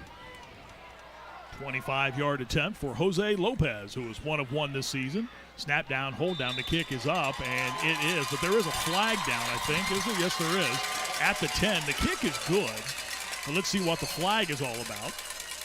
If this is on the defense, this presents Josh Hendershot with a bit of a query here. And they're pointing towards the defense. I don't think you ever take points off the board in this situation, especially the way this ball game has been going. 3 points is huge. It was 4th and goal now on the field goal attempt, so a first down is not in the offing here as far as moving the football ahead. Let's see what this is all about. And everyone intently waiting on Chris Baker, the penalty flag sponsored by the United States Army. He's explaining it to Coach Hendershot, see what he wants to do. Where are the old days when they talked to the captain, right? Now they just go right to the coaches. Personal foul, roughing the snapper, defense. Half the distance to the goal, first down. Yeah, now that changes things. It changes everything, absolutely. As I said, you could not pick up a first down with yardage on this because it was a 4th and goal, but a personal foul gives you an automatic first down, and the ball moved to the 5-yard line. So Josh Hendershot will elect to take the 3 off the board to try to tack on another 6 here. So let's see if this move pays off. I know it's tough. You never take points off the board, but this opportunity, I think, with a first down. Right. Yeah. The way this game is being played right now, a 2-score lead being 2 touchdowns could be very, very big. Hutchison with Hess off to his left. Hutchison will roll to throw, lofts it into the end zone, and the pass is incomplete. J.J. Shackelford on coverage that time as they were trying to get the ball into the corner that time. The intended receiver was Cooper Fink. Yeah, the analytics on this decision, I think, is solid, that you would go ahead and take the full set of downs here inside the 5-yard line. Because you can kick the field goal again if you don't get the points here. Absolutely. On this, or if you don't get the 6 on this. But it does bring in turnovers. It does bring in a whole lot of things, and this has been kind of the boogie land down there for Newark Catholic. Boogie land? The boogie land. That's where the boogie man hangs out. It's danger zone. Hornets are in there. Boy, you are on a roll tonight. It will be a 9:30 show. Hand off to Hess, trying to get to the outside, dives inside, and the pile will try to push him in, and he is brought down shy of the goal line. And again, Mikey Hess, tenacious is the word that Josh Hendershot used to describe Mikey Hess. He described him as being tenacious in everything he does, weightlifting, running the football, catching the football, and he said, and even eating, he is tenacious. Does a good job of putting that foot in the ground and get himself going north and south, and you can see the push by the offensive line trying to move him across the line. The big left tackle, Tristan Musgrave, the 6'3", 250-pound senior, kind of leading the train there. Musgrave did not start playing high school football until he entered high school at Newark Catholic. And we're going to have a timeout called by the Green Wave with 6:56 left here in quarter number 3 of a game that Newark Catholic. That's their second timeout of the half. Leads by the score of 7-0 tonight. We are at the halfway point of the high school football season, down to the sidelines. Once again, here she is, ladies and gentlemen, Kellyanne Stitz. Guys, I caught up with Coach Hendershot before this game, and I asked him what the identity of this Newark Catholic team is, and he said selflessness. The guys, they're lower in numbers this year. They were hit with some injuries, but the guys have really stepped up. For example, Connor McKenna, their starting tight end, is lining up at right guard. Kelly Wendt, primarily a receiver and DB, is now playing defensive end and tight end. The guys' willingness to learn new positions and play hard while doing it reflects the selflessness of this team and identity this year, and the tradition within the program is something that Coach Hendershot is really proud of his guys, and you can see them all playing for each other on the field tonight. And Kelly hit the word tradition. Look at those state championships. My goodness. They have been a dominant team, and a lot of that courtesy of J.D. Graham, who was the head coach here for 20 years, from 1971 to 1991. He only went 220, 30-1 during his tenure here as the head football coach, Jeff. That's not too bad. Even I can figure that out. 220 wins, just 30 defeats, and 1 tie. Pretty impressive. Last guy on the field is the quarterback, Miller Hutchison, who's got the play call. Everybody tight at the line. 3rd and goal. Hutchison, and he will get into the end zone. Hesitated for a moment, waiting for the pile to break. That's a Ramos Roofing touchdown. For a free estimate on your roof, call or text 614-761-ROOF. The moment's hesitation, and then the Spin to the outside, and Hutchison into the end zone for the second score of the night. It's 13-0. Yeah, there's a little conversation, though, going on with the officials, wondering if there may have been a whistle where he stopped the play call or they stopped the forward progress. I'm not sure if this was the design of the play to just kind of get in line back there and make it look like there was nothing there. After the score, unsportsmanlike conduct, number 12. Wow, on the offense, on the scoring drive by the quarterback, Miller Hutchison. Didn't see what he did, Marty, that drew the attention of the official.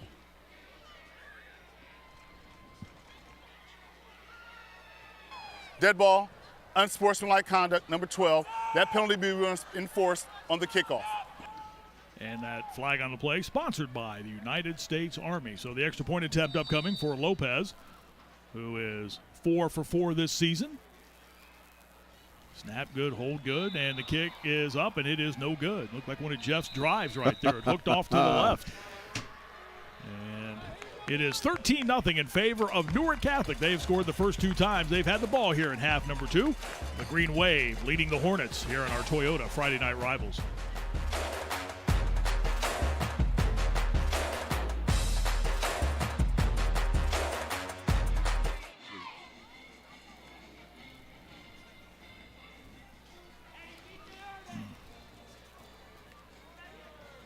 What did he do?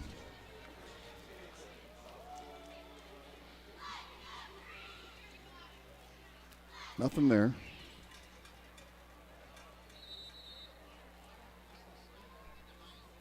Oh, my goodness. Give me a break. Is that what that was? That's weak.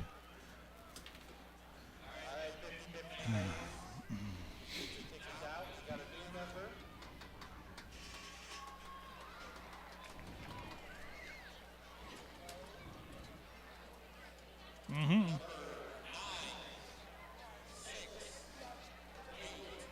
Yep.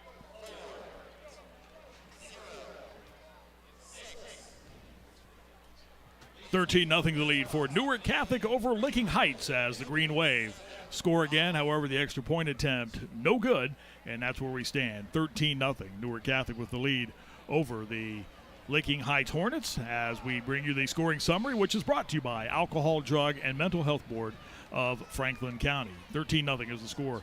Licking Heights with the lead. As we tonight are in the Licking County League, it is a cross-divisional matchup tonight between these two LCL rivals, longtime members of this Licking County League, which has undergone a bit of a transition over the last few seasons. Newark Catholic has pooch kicked it the last couple of times. Let's see now that they have to kick further back in their area if they choose to do the same, and this one's going deep. And they will. No, they're going to kick it short. And a fair catch, just as you were talking about earlier, made. Good decision. By Licking Heights as Jake Lapinto able to come up and make the fair catch. We mentioned how we're in the Licking County League tonight. Next week we'll be in the Mid-State League for the first time this season. Last year's state runners-up in Division III, Bloom Carroll, will be home to take on the Falcons of Fairfield Union. We will join you next Friday night from lovely, scenic Carroll, Ohio, down right off of Route 33. One of my favorite spots. Absolutely. Home of the Bulldogs. And we'll be there next week. Looking forward to our visit down to Fairfield County. Michael Landry tonight, 113 yards throwing, but the big number is that one at the very end of that category, two interceptions tonight. Landry had 2 touchdowns throwing the ball this season and 5 interceptions coming into the game. And a big stick in the backfield as breaking through with great pressure that time for Newark Catholic was Jackson Broyles, who has been very busy tonight along that defensive line as he was able to get through the hole in a hurry and drop Simi Ogunleye. This will give you a good idea of Division VI football when you got a guy wearing number 71. He's playing that defensive line position, a junior, 5'9", $170. And he's in there playing like he's 270. How good is that? That's what I like about Division VI football. That play lost a couple back to the 43. Landry fakes the handoff, trying to get to the edge now, and is brought down as racing up to make the hit, Jackson Holman. And one of the other reasons Jeff Logan loves Division VI football, that was a 6', 155-pound freshman coming in and making the big hit. Again, how good is that? You got a 14-year-old kid in there making big plays, and it got a great future for the Green Wave. And this play looked awful from the very beginning, going out of basically a wildcat, trying to get their playmakers to come up and make a play. Michael Landry unable to make it work. Third down, that play lost a half dozen back to the 39. Landry's in all kinds of trouble now. He's going to try and run out of it and will stop and throw, and the pass is incomplete as he was trying to hit Josiah Ayers, trying to shake free just into Newark Catholic territory, and quickly just what Licking Heights did not need to have happened, a 3 and out, and they're going to have to kick the football away after starting with good field position. Yeah, Josiah Ayers got turned around trying to catch the ball with his inside arm, which is almost impossible to do unless you're Garrett Wilson. Ethan Witt on to perform the night's first punt as Witt averages 38 yards a kick. Back deep is Mikey Hess, and the snap went right past him. Witt runs back, picks up the football, and is going to try to do something out of nothing, and does nothing as he is brought down. What a huge mistake right there, and Witt very upset, pounds the football to the field turf surface, and the Hornets defense is in all kinds of trouble right now after another error cost them field position and the football. Yeah, again, it doesn't go as a turnover, but it might as well be. They've had 2 big mistakes in the kicking game, one muffing the opening kickoff of the second half, and now number 2 snapping it over the head of your punter, and you wonder if he'd have been better served to go ahead and just throw that ball through the end zone or run it into the end zone and take the safety at this point, as opposed to trying to pick it up and gain the first down. And that's a pretty hefty task right there to snap it over his head. 6'3", Ethan Witt, and that ball sailed clear over his head. And Newark Catholic will have a first down and 10. The ball is at the 12-yard line with 5.5 to go here in this third quarter, and they have a chance to really, really make it tough on Licking Heights. Hutchison throws back across the grain, a man's wide open and into the end zone. Saunders Kelly went for the touchdown. Nicely done by Licking Heights, a great play, or by Newark Catholic rather, a great play call there. That's another Ramos Roofing touchdown for a free estimate on your roof. Call or text 614-761-ROOF, 7663. 6 there, 7 possibly after the extra point. We saw the same play in the last drive, and Reggie Crawford was able to diagnose it this time, unable to get back there. You see the official got in the way of the defensive player right there, and he was screaming. Looked like Isaiah Thomas maybe that was trying to get back on the coverage, and there was basically a pick play using the official to be able to get free, and tight end Kelly Went gets his first touchdown reception of the 2023 season. But that's part of the game. Absolutely. The official's part of the game at that point, as tough as that is for Licking Heights. That's a hard break on a night that's been full of them for the Licking Heights Hornets. And the touchdown pass to Kelly Went, and the lead balloons to 20-0. All the points coming here in quarter number 3 for Newark Catholic.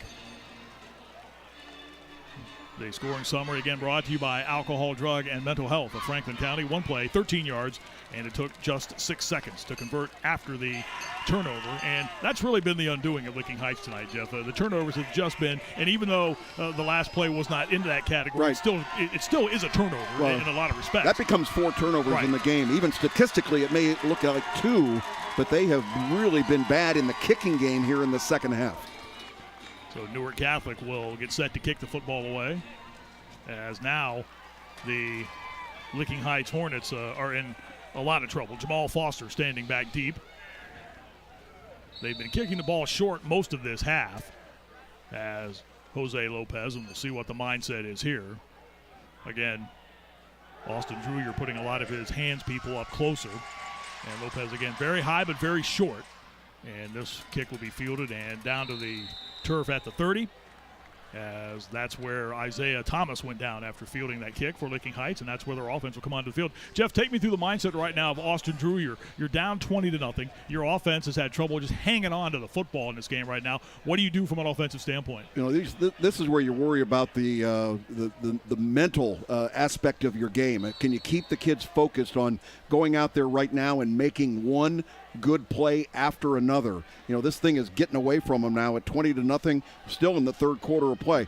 Plenty of football still left, but they've got to focus on at least getting a first down.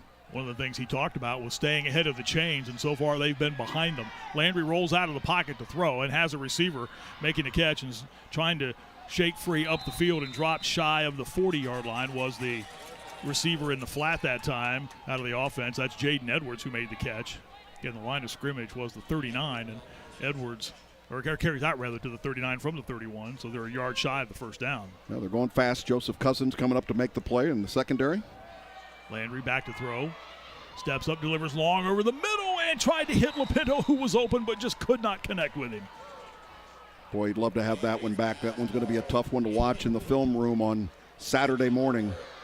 Michael Landry had his talented running back wide open down the middle, blown coverage, and just out of the reach of the very talented Jake Lopinto. And great camera work by our crew. You could see behind Lopinto in that camera shot of the Licking Heights bench, some players dropping to their knees, some hands going out, palms up, as if another missed opportunity right there. We got the best crew in the business working these games for us. They bring you all the sights and sounds. Great job as always.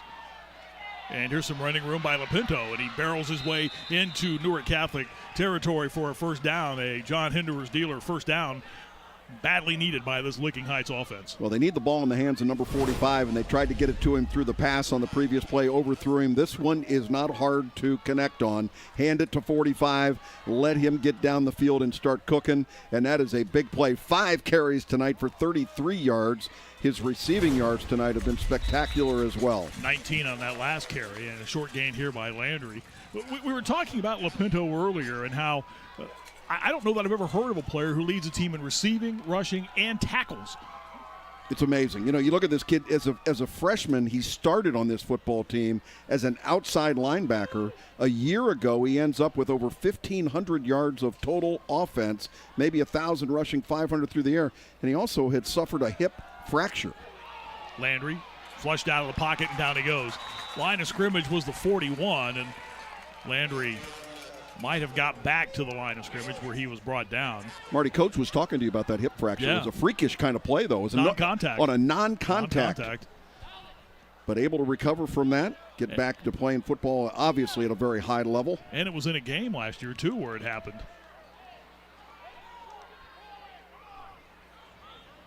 So it'll be 3rd down and 10 upcoming for Licking Heights. They'll put 3 wides to the near side, the bottom of your screen, as you look at your TV, laptop, smart TV, or perhaps even your phone.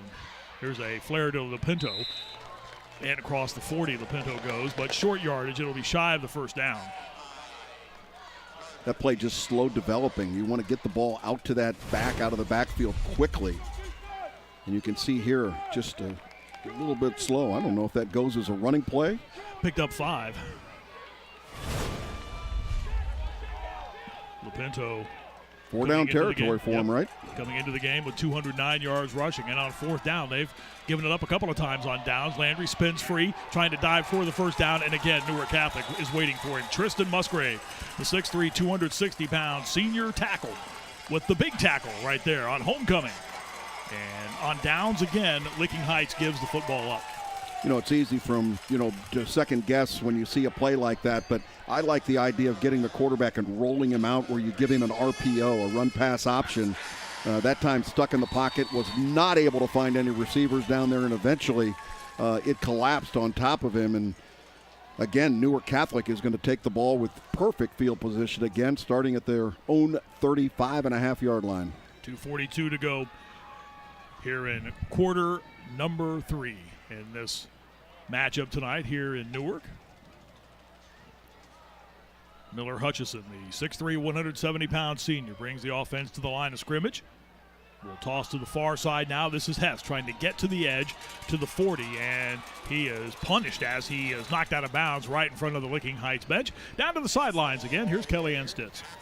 Hey guys, Coach Hendershot told me that Tristan Musgrave is hard to miss on the field. He's so big in stature and size, and he's just an all-around lineman. But he didn't start playing high school football until high school. He's really challenged himself in learning the game and working hard to grow his knowledge this year. He's also become a vocal leader on the team, and Hendershot says he just loves playing football. Even on the tough days, he's still smiling and having fun despite coming on late in his career.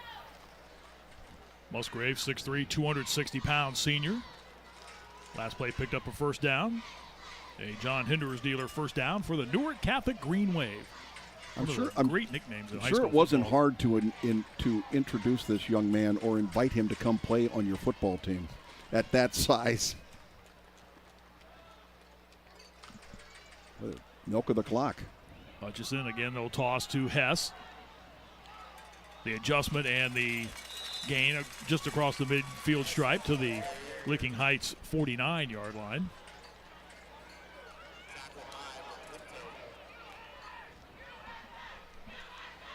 Jake Lapinto, the ball carrier there. Quick pitch. Was it Hess? Nope, excuse me. These 45s are driving me crazy tonight.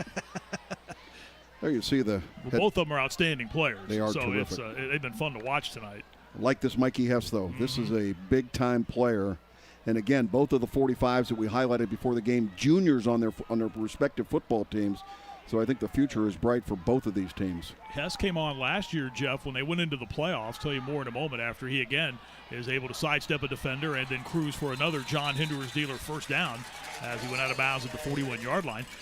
Last year, this offense had Mason Hackett, who ran for almost 1,400 yards and 21 touchdowns, but he was injured down the stretch, so they put Hess in the backfield, and all he did in 2 playoff games last year was run for 300 yards and score 5 touchdowns. Yeah, he's a natural. There's no question about it, and again, at this level, you've got to be able to play both sides of the ball, and 11 carries tonight for 44 yards. You know, one of the things that is amazing is we've seen all kinds of cramping that's been going on throughout the high school football season so far. And knock on wood, but we have seen none of that tonight, and most of these kids are playing both ways. Saw what looked to be the sweat on the backside of Hess's uniform there a moment ago. Hutchison to throw low, trying to get the ball into the hands of Theo Talbot, and just a little too low for Talbot to adjust and make the catch. And that'll stop the clock with 70 seconds remaining here in quarter number 3. Quarterback obviously would like to have that one over again, just wide open receiver. Give it to him. Make it easy on your receivers out there, especially when they have their back to the defense, because they're going to want to turn that head quickly to gauge the situation. That's part of the situation that I was talking about right there. That's right. You don't want to have Reggie Crawford coming from nowhere. Find out where that situation is and avoid it at all possible haste. Again, they'll toss to Hess, trying to get to the outside. Witz chasing and has him and throws him down. How about that tackle right there? Just grabbed him by the shirt. Are they going to call a horse collar here? Yeah, again, they grabbed the jersey, and we think our interpretation is absolutely spot on, that it is not a horse collar. It is grabbing the jersey. Officials again coming together. Referee Chris Baker and 2 of his running mates. I understand the impetus of the rule and the mindset of the rule. It's safety. It's always safety. But at the same time, interpretation sometimes I think is a little different than reality. You can see the frustration there by that young man, Ethan Witt. He is an outstanding football player, running down the running back out of the backfield. Personal foul, horse collar, defense, 15-yard penalty, first down. Watch Witt chase Hess down here, and again just grabs him by the shirt, by the uniform jersey. Well, initially it looked, well, again, it's more. That's all jersey. Yeah, it's jersey. Initially, it looked like the initial grab may have been up around the shoulder pad, that's what I was thinking. Which may have attracted the attention of the official. But clearly there was no continued pulling on what they refer to as a horse collar. Ball moved to the 27-yard line after the walk-off. Under a minute left in this third quarter. It has belonged to Newark Catholic. They have scored 3 times after a scoreless first half. And the Green Wave trying to pick up their first win of the season. Hutchison is rolling to throw, looking to the near side, and the pass is incomplete. There was coverage back there that time. J.J. Shackelford, who has been very busy back there defensively tonight for Licking Heights. He's taking his helmet off. I imagine he's able to stay in the football game, snap things back up again. Shackelford playing the cornerback position along with free safety D'Angelo Goodrich there on the coverage.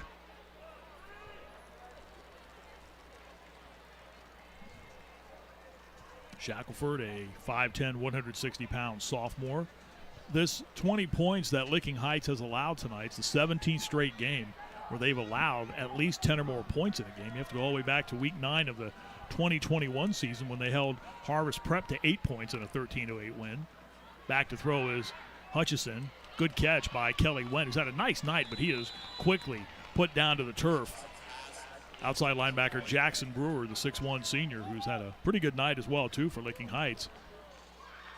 As the third period clock will start to wind down as we go under 10 seconds left. Newark Catholic in quarter number 3 takes charge of this matchup on homecoming tonight. They get 3 scores. It all started out with a short kick that was bobbled and recovered by the Green Wave, and they pushed the football into the end zone, and that started this third period onslaught. We head to the fourth quarter. Newark Catholic leads Licking Heights 20-0, the halfway point of our Toyota Friday Night Rivals coverage this year.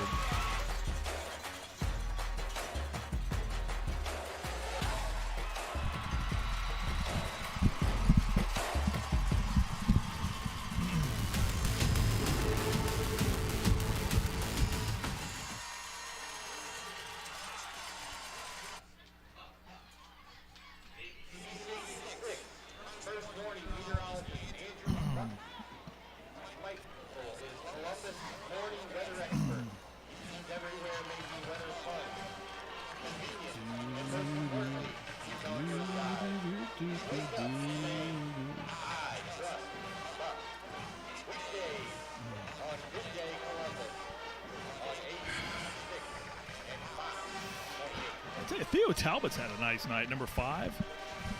He recovered that kick and then scored the first touchdown. Yeah, I might go with Talbot right now. Yeah, remember he recovered the kick to start the second half and then had the first score of the night too, which could end up being the winning score in this game, which I think will be.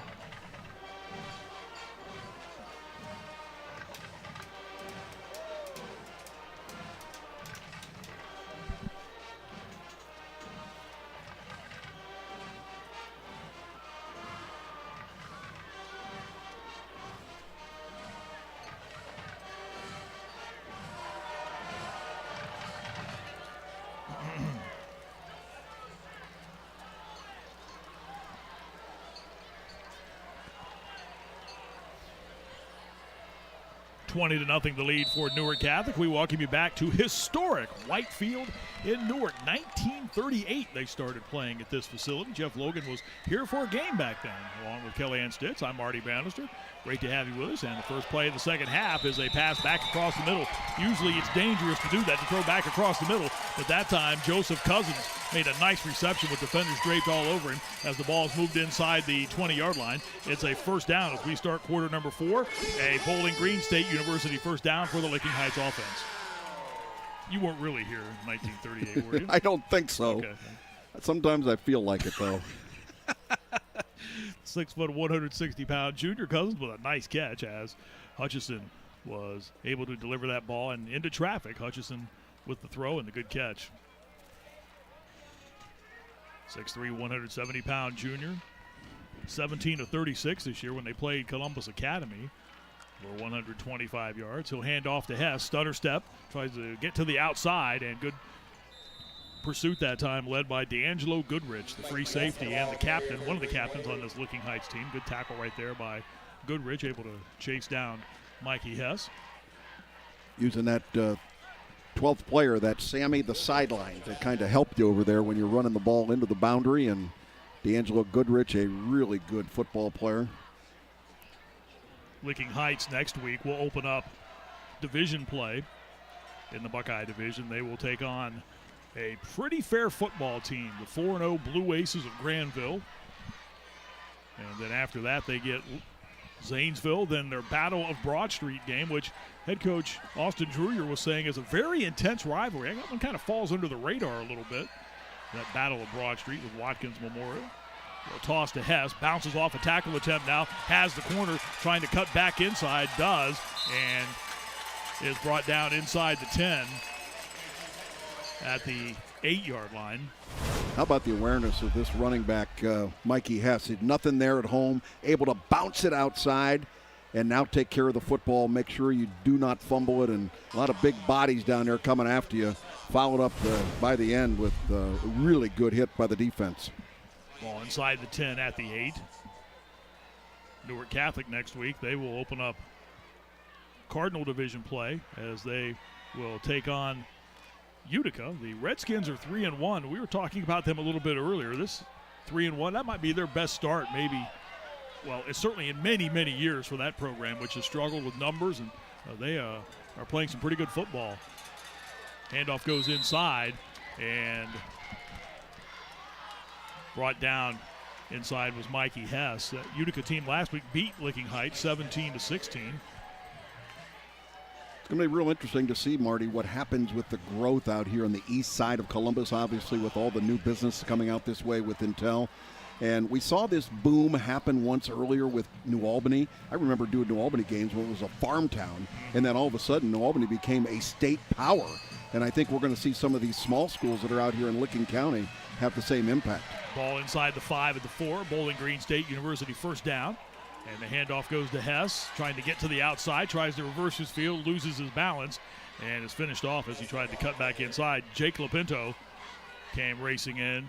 Hutchison, there might have been some confusion on the snap. See if we can get a shot of it here. Watch Hutchison here. There are a lot of people moving. He's directing traffic, and all of a sudden the ball comes up, and hello. I don't know how he found it and caught the football. That is amazing. Peripheral vision right there out of that young man. He was looking to the left. The ball almost hit him in the face mask. Yep, clearly not ready for the football. What is it Larry Bird used to say in basketball? If you don't have the ball, you better be looking for it. Yeah, you're going to wear it, right? Anytime I can get a Larry Bird reference, then I'm going to do it. I understand. Just so you know. So, second and goal now. The ball at the 8. Hutchison fakes, throws, and the pass a little behind. And did Went come up with that? He was sliding to the field turf. And they are going to call that a completion at the 6-yard line. So a pickup of just a couple.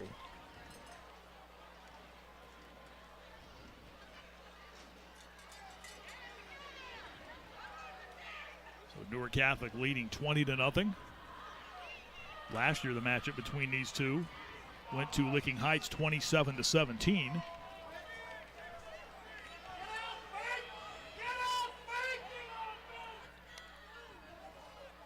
Hutchison to throw, looks into the end zone, and has a receiver touchdown. That ball right to Theo Talbot, his second touchdown of the night, and that was a dart by Miller Hutchison. But is there a flag down? There is at the 10. Hang on here.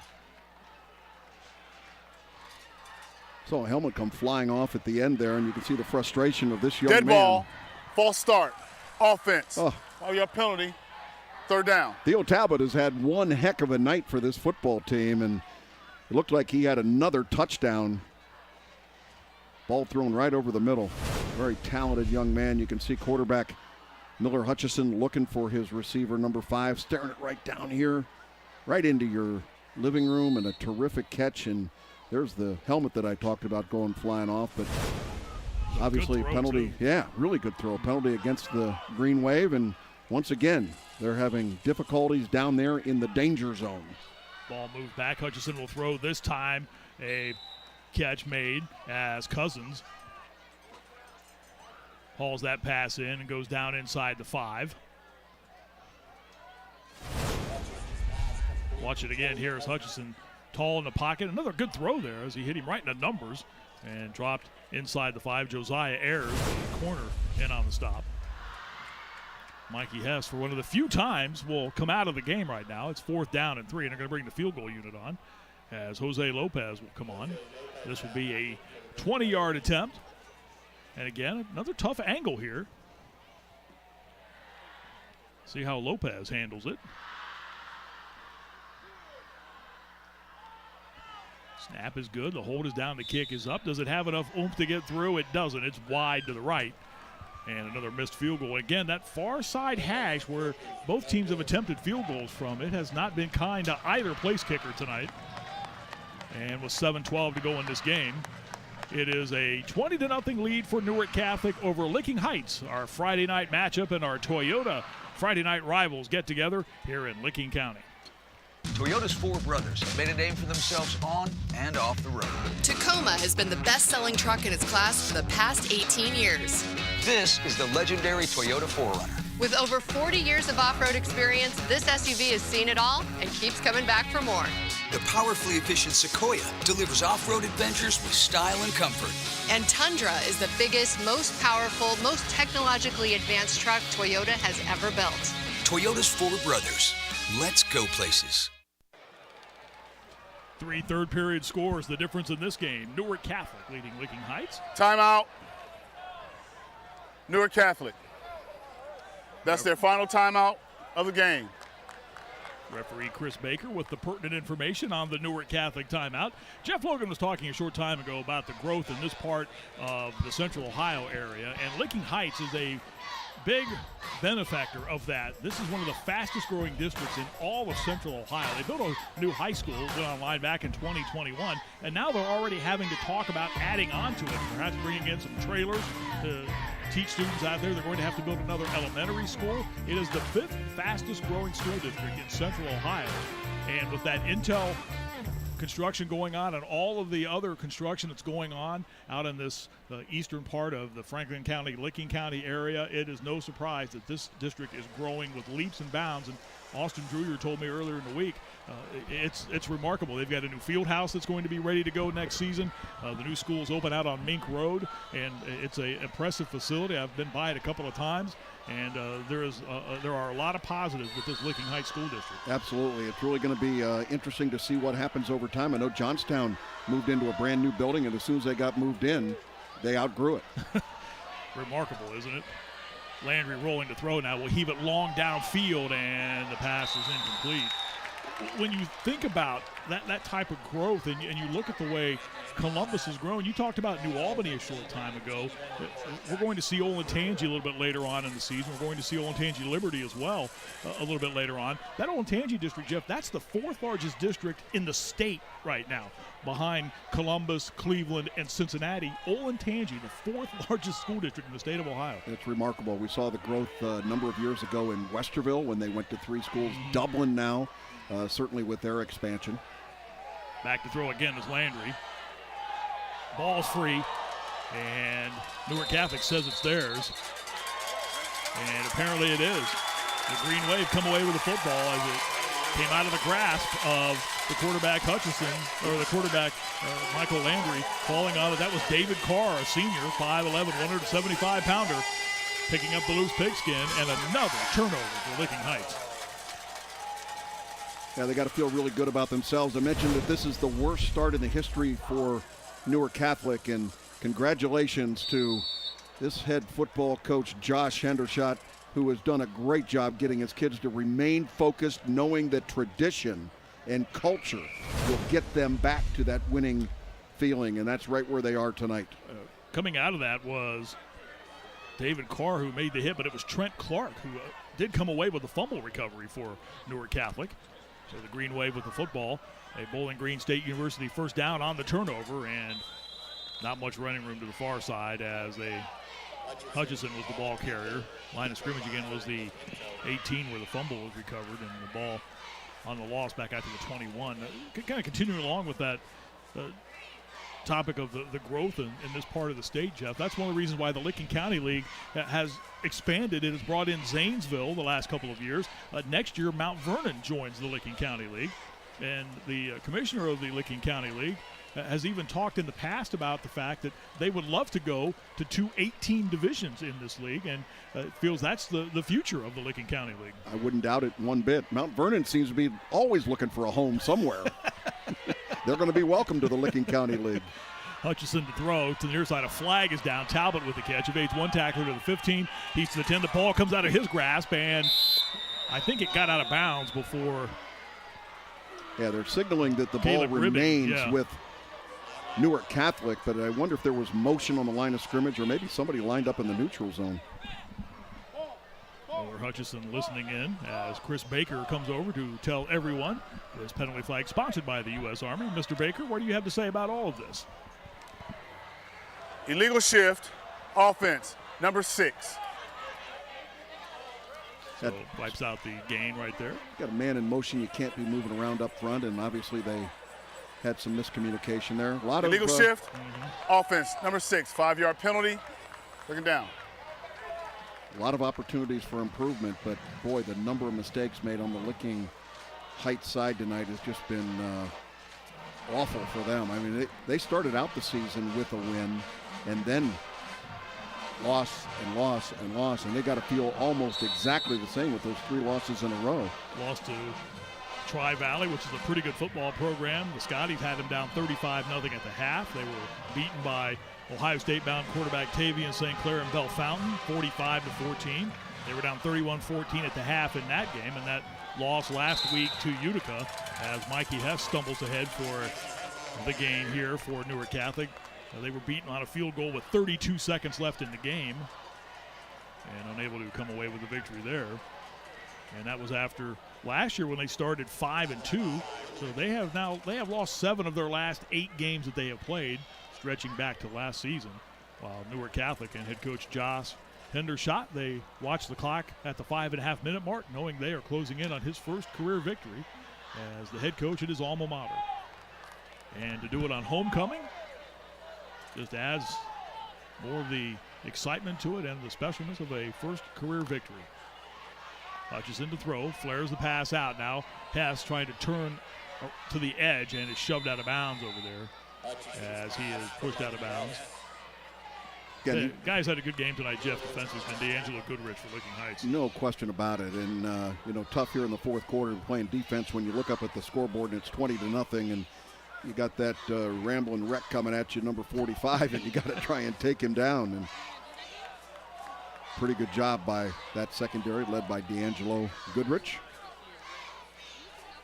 Field goal try? Yep, another field goal attempt coming up. Jose Lopez, who missed a moment ago from 20. And again, from that angle, the ball will be spotted at the 27. This will be a 37-yard attempt out of the hold of Miller Hutchison. See if he has better luck. The snap bounces back, and the kick has absolutely no chance. In fact, it's partially blocked as a number of guys wearing white shirts were coming in. Josiah Ayers may have been the first Hornet to get there and deflect that kick. And we have a timeout on the field with 5:02 to go in the game. All Newark Catholic, the Green Wave lead Licking Heights 20-0 on our Toyota Friday night rivals matchup.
The best pregame tradition returns tomorrow at 11 o'clock before the Buckeyes kick off against the pass-happy Hilltoppers of Western Kentucky. The Football Fever on ABC6 helps you get ready for the game plan. Join Clay Hall and the Buckeye Brain Trust, which includes our very own Kelly Ann Stitz, for the Football Fever starting tomorrow at 11 o'clock right here on our friends at ABC6 tomorrow. Those Hilltoppers, they'll throw the ball around now. They're not afraid to get that thing airborne. It's an air raid offense, and they love throwing the football. And you saw Clay Hall. He was ready to throw the football there a moment ago. Long throw downfield, and the pass incomplete. There are a couple of flags down. Marty, there's a bad rumor going around that our teammate, our colleague, Kelly Ann Stitz, may be dumping us next weekend for a better offer. Is there any truth to that?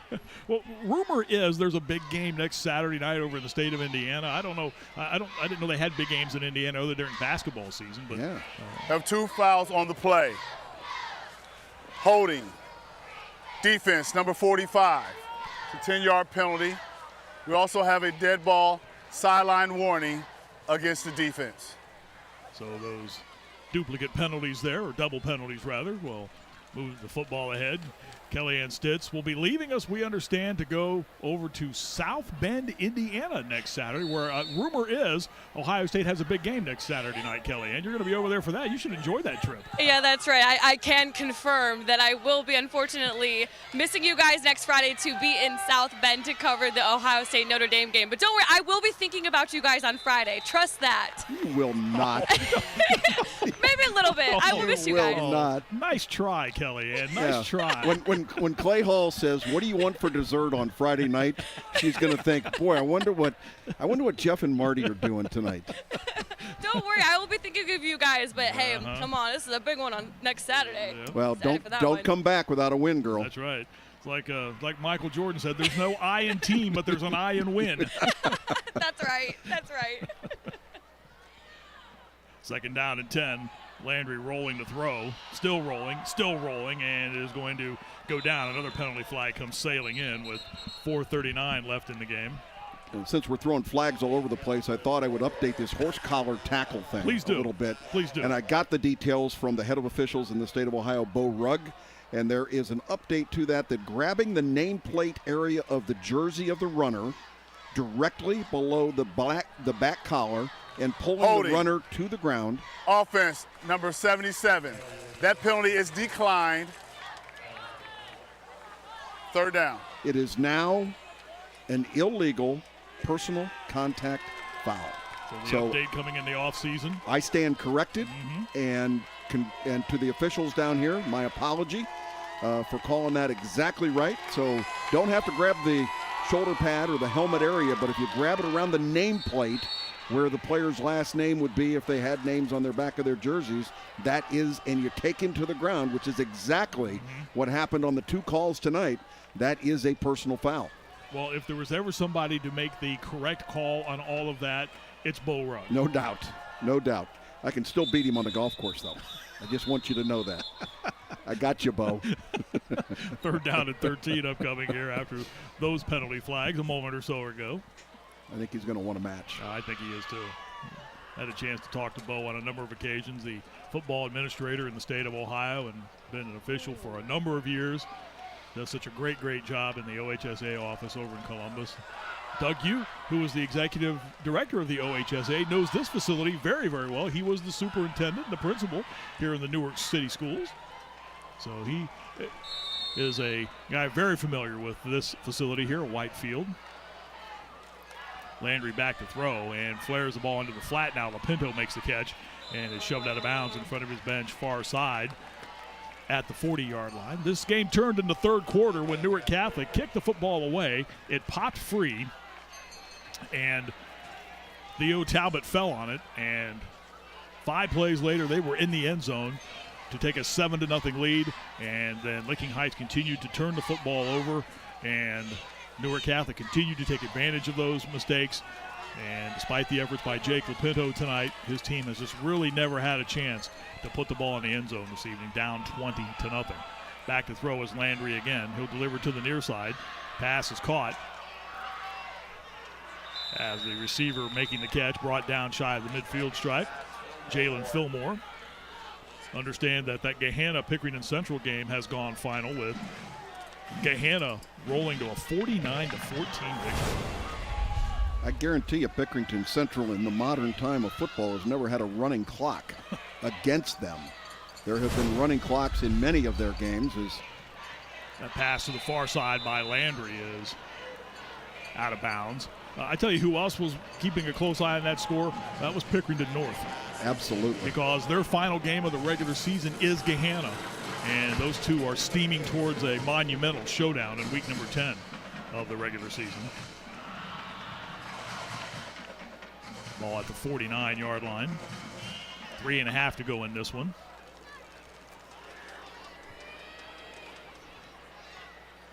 We are getting close to the unveiling of the orb here tonight. Rolling as Landry heaves it long downfield. There is a penalty flag down. The pass is caught inside the 10. But this one might be coming back. Jaden Edwards made the grab in traffic at the 5. Thrown in the area of holding. We'll see if that, in fact, is holding. The call. Offense, number 64. That's a 10-yard penalty. Pete, first down. Ethan Witt hit with the holding call. That one came out of frustration. Second down. Right. He's a kid that is, too good a player. Right there, he took him down with the jersey. And again, that is just total frustration by that young man who has played a terrific game on the offensive line as well as on the defensive side of the ball tonight. And you could tell by the way our shot showed him just kind of flinging that defender down to the turf that was just all frustration right there. Absolutely good call on that one, Jeff.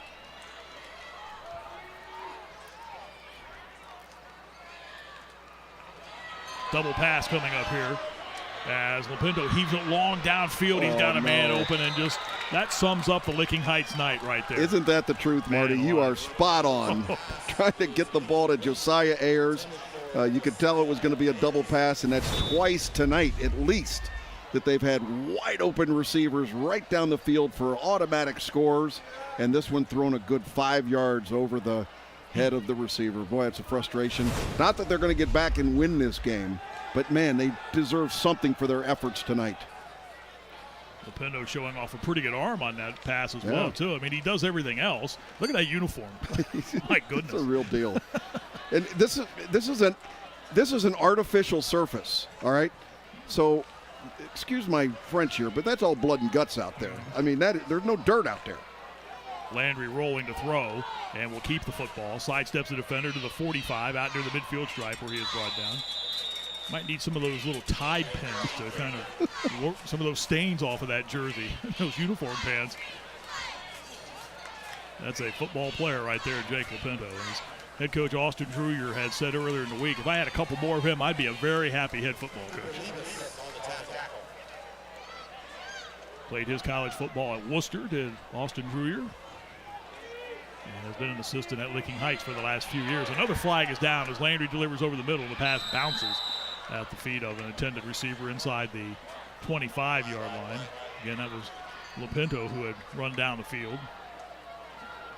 Holding offense, number 74. That penalty will be declined. First down. The offensive line that is getting these penalty flags here. I'll tell you more about that in a moment. It's a young group that's getting better each and every week for Licking Heights. We talked coming into the game about the contributions that Mikey Hess has made all season long for Newark Catholic and how important he was to this team, Jeff. But the game really turned due to the efforts of number 5, Theo Talbot. And no doubt about it. At the beginning of the third quarter, right on this kick, he was able to come up with the recovery of the muff kick, and on the ensuing drive, immediately is able to be connected and look at this take into the end zone. This was at the 0-0 stage, and it set the stage for the green wave. And watch again, this great run into the corner of the end zone, touches the pylon, 3 receptions, 38 yards, back-to-back huge plays, and he made such a difference tonight. He is our player of the game. Congratulations to Theo Talbot, the 5'11", 180-pound junior, one of the many two-way performers on this Newark Catholic football team. They have the ball back after the change of possession. Hutchison, high snap. In fact, they've made a change at quarterback now, have the green wave. It's still Hutchison, but it's the younger brother, Malone Hutchison, number 18. 5'11", 155-pound Frosch. Well, I guess Hutchison's going to be a quarterback out here for a while at Newark Catholic.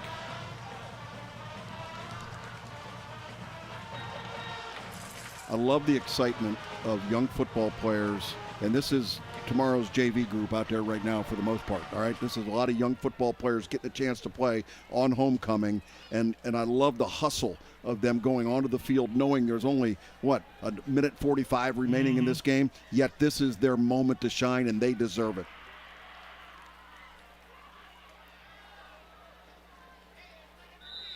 .95 seconds left in the game. 20-0 is the lead for Newark Catholic. And they will take their time. We would like to thank our friends at Kroger Great Lakes Distribution Center. And because of them, tonight's game is streaming live on the ABC6 YouTube channel, the ABC6 News app, and on the CWColumbus.com. You can watch the game anywhere, Jeff Logan, on your phone, on your laptop.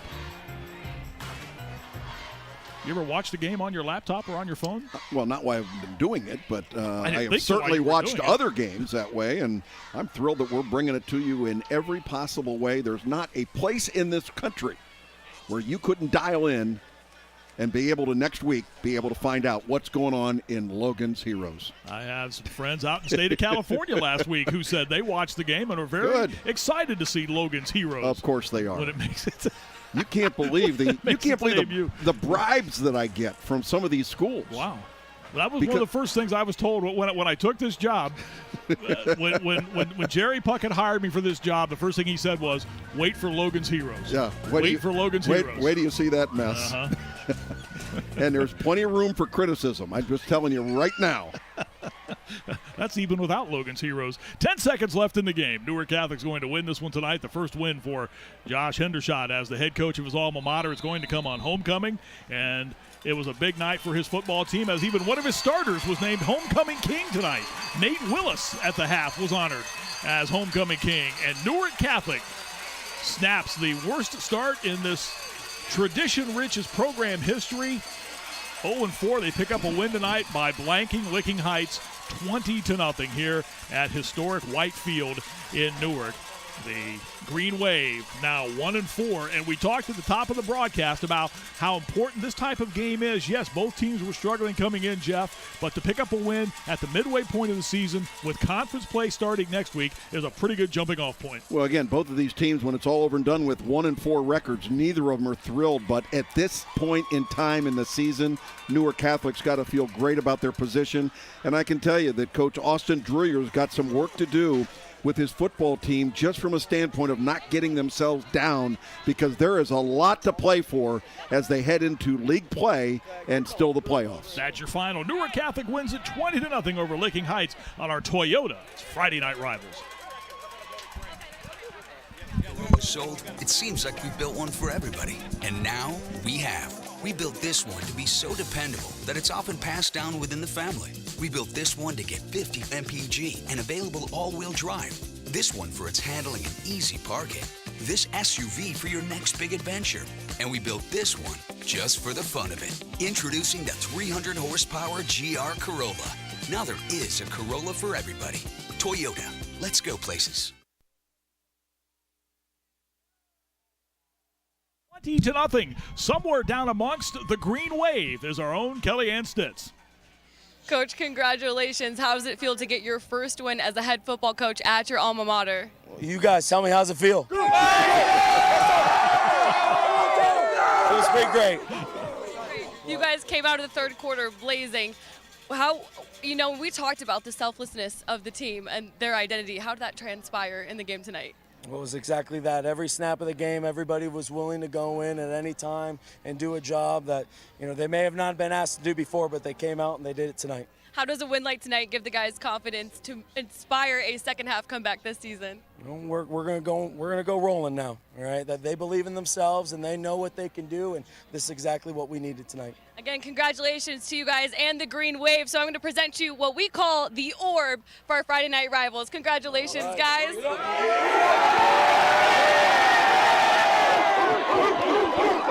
part never gets old, Marty. No, it doesn't. Look at the enjoyment there. How about that? They tell you these trophy games don't really mean much to people. Well, wrong. That trophy means a lot. The Orb and their first win of the season. And as you heard Coach Hendershot say, when Kellyanne asked him, what does this do for you the rest of the season? He's a pretty confident coach. He said, we're going to go rolling right now. We're going to build on it. He said, I've asked kids to do what they didn't think they could do, but now we're going to build on that confidence. And I'll be curious to watch how the second half of this season goes for both of these football teams. Two very proud programs. Absolutely. The numbers in tonight's game, the biggest number in all of that, Jeff's bottom left of your screen as you look at it for Licking Heights. It's hard to win any type of game turning it over 4 times. Yeah, turned it over 4 times, and there's 2 other changes of possession that are a part of that are not in those stats. They're really the difference maker, because if you look at the yards, Licking Heights did okay with yards. I mean, they had 142 yards passing, but I'll tell you what, you clean up the penalties a little bit. Many of those came late in the football game, but you can't afford to turn the ball over like they did. Tonight we were in the Licking County League for this cross-division matchup. Next week we will be in the Mid-State League for a Mid-State League get-together as the big schools in the Mid-State League square off, as Bloom Carroll, which got to the state championship game last year, In Division 3, the Bulldogs will take on Fairfield Union, another backyard rivalry next week, and we'll have it for you as part of our Toyota Friday Night Rivals. We'll be down at Carroll next week for all the action of that one as Bloom Carroll and Fairfield Union get together. That is a wrap of this edition of Toyota's Friday Night Rivals, presented by Columbus State Community College. Again, we're back next Friday at 7 for Mid-State League matchup between Fairfield Union and Bloom Carroll. Kickoff on the CW Columbus at 7 o'clock. On behalf of Jeff Logan, Kellyanne Stids, our stats tonight provided by Jason Van Hoos, and our producer tonight, Dean Marini. I'm Marty Bannister, and for our entire CW Columbus crew, once again, the final score tonight, Newark Catholic wins on homecoming, their first win of the season, as they blank Licking Heights by the score of 20-0. The Ore presented to the Green Wave. So long, everyone, from Newark.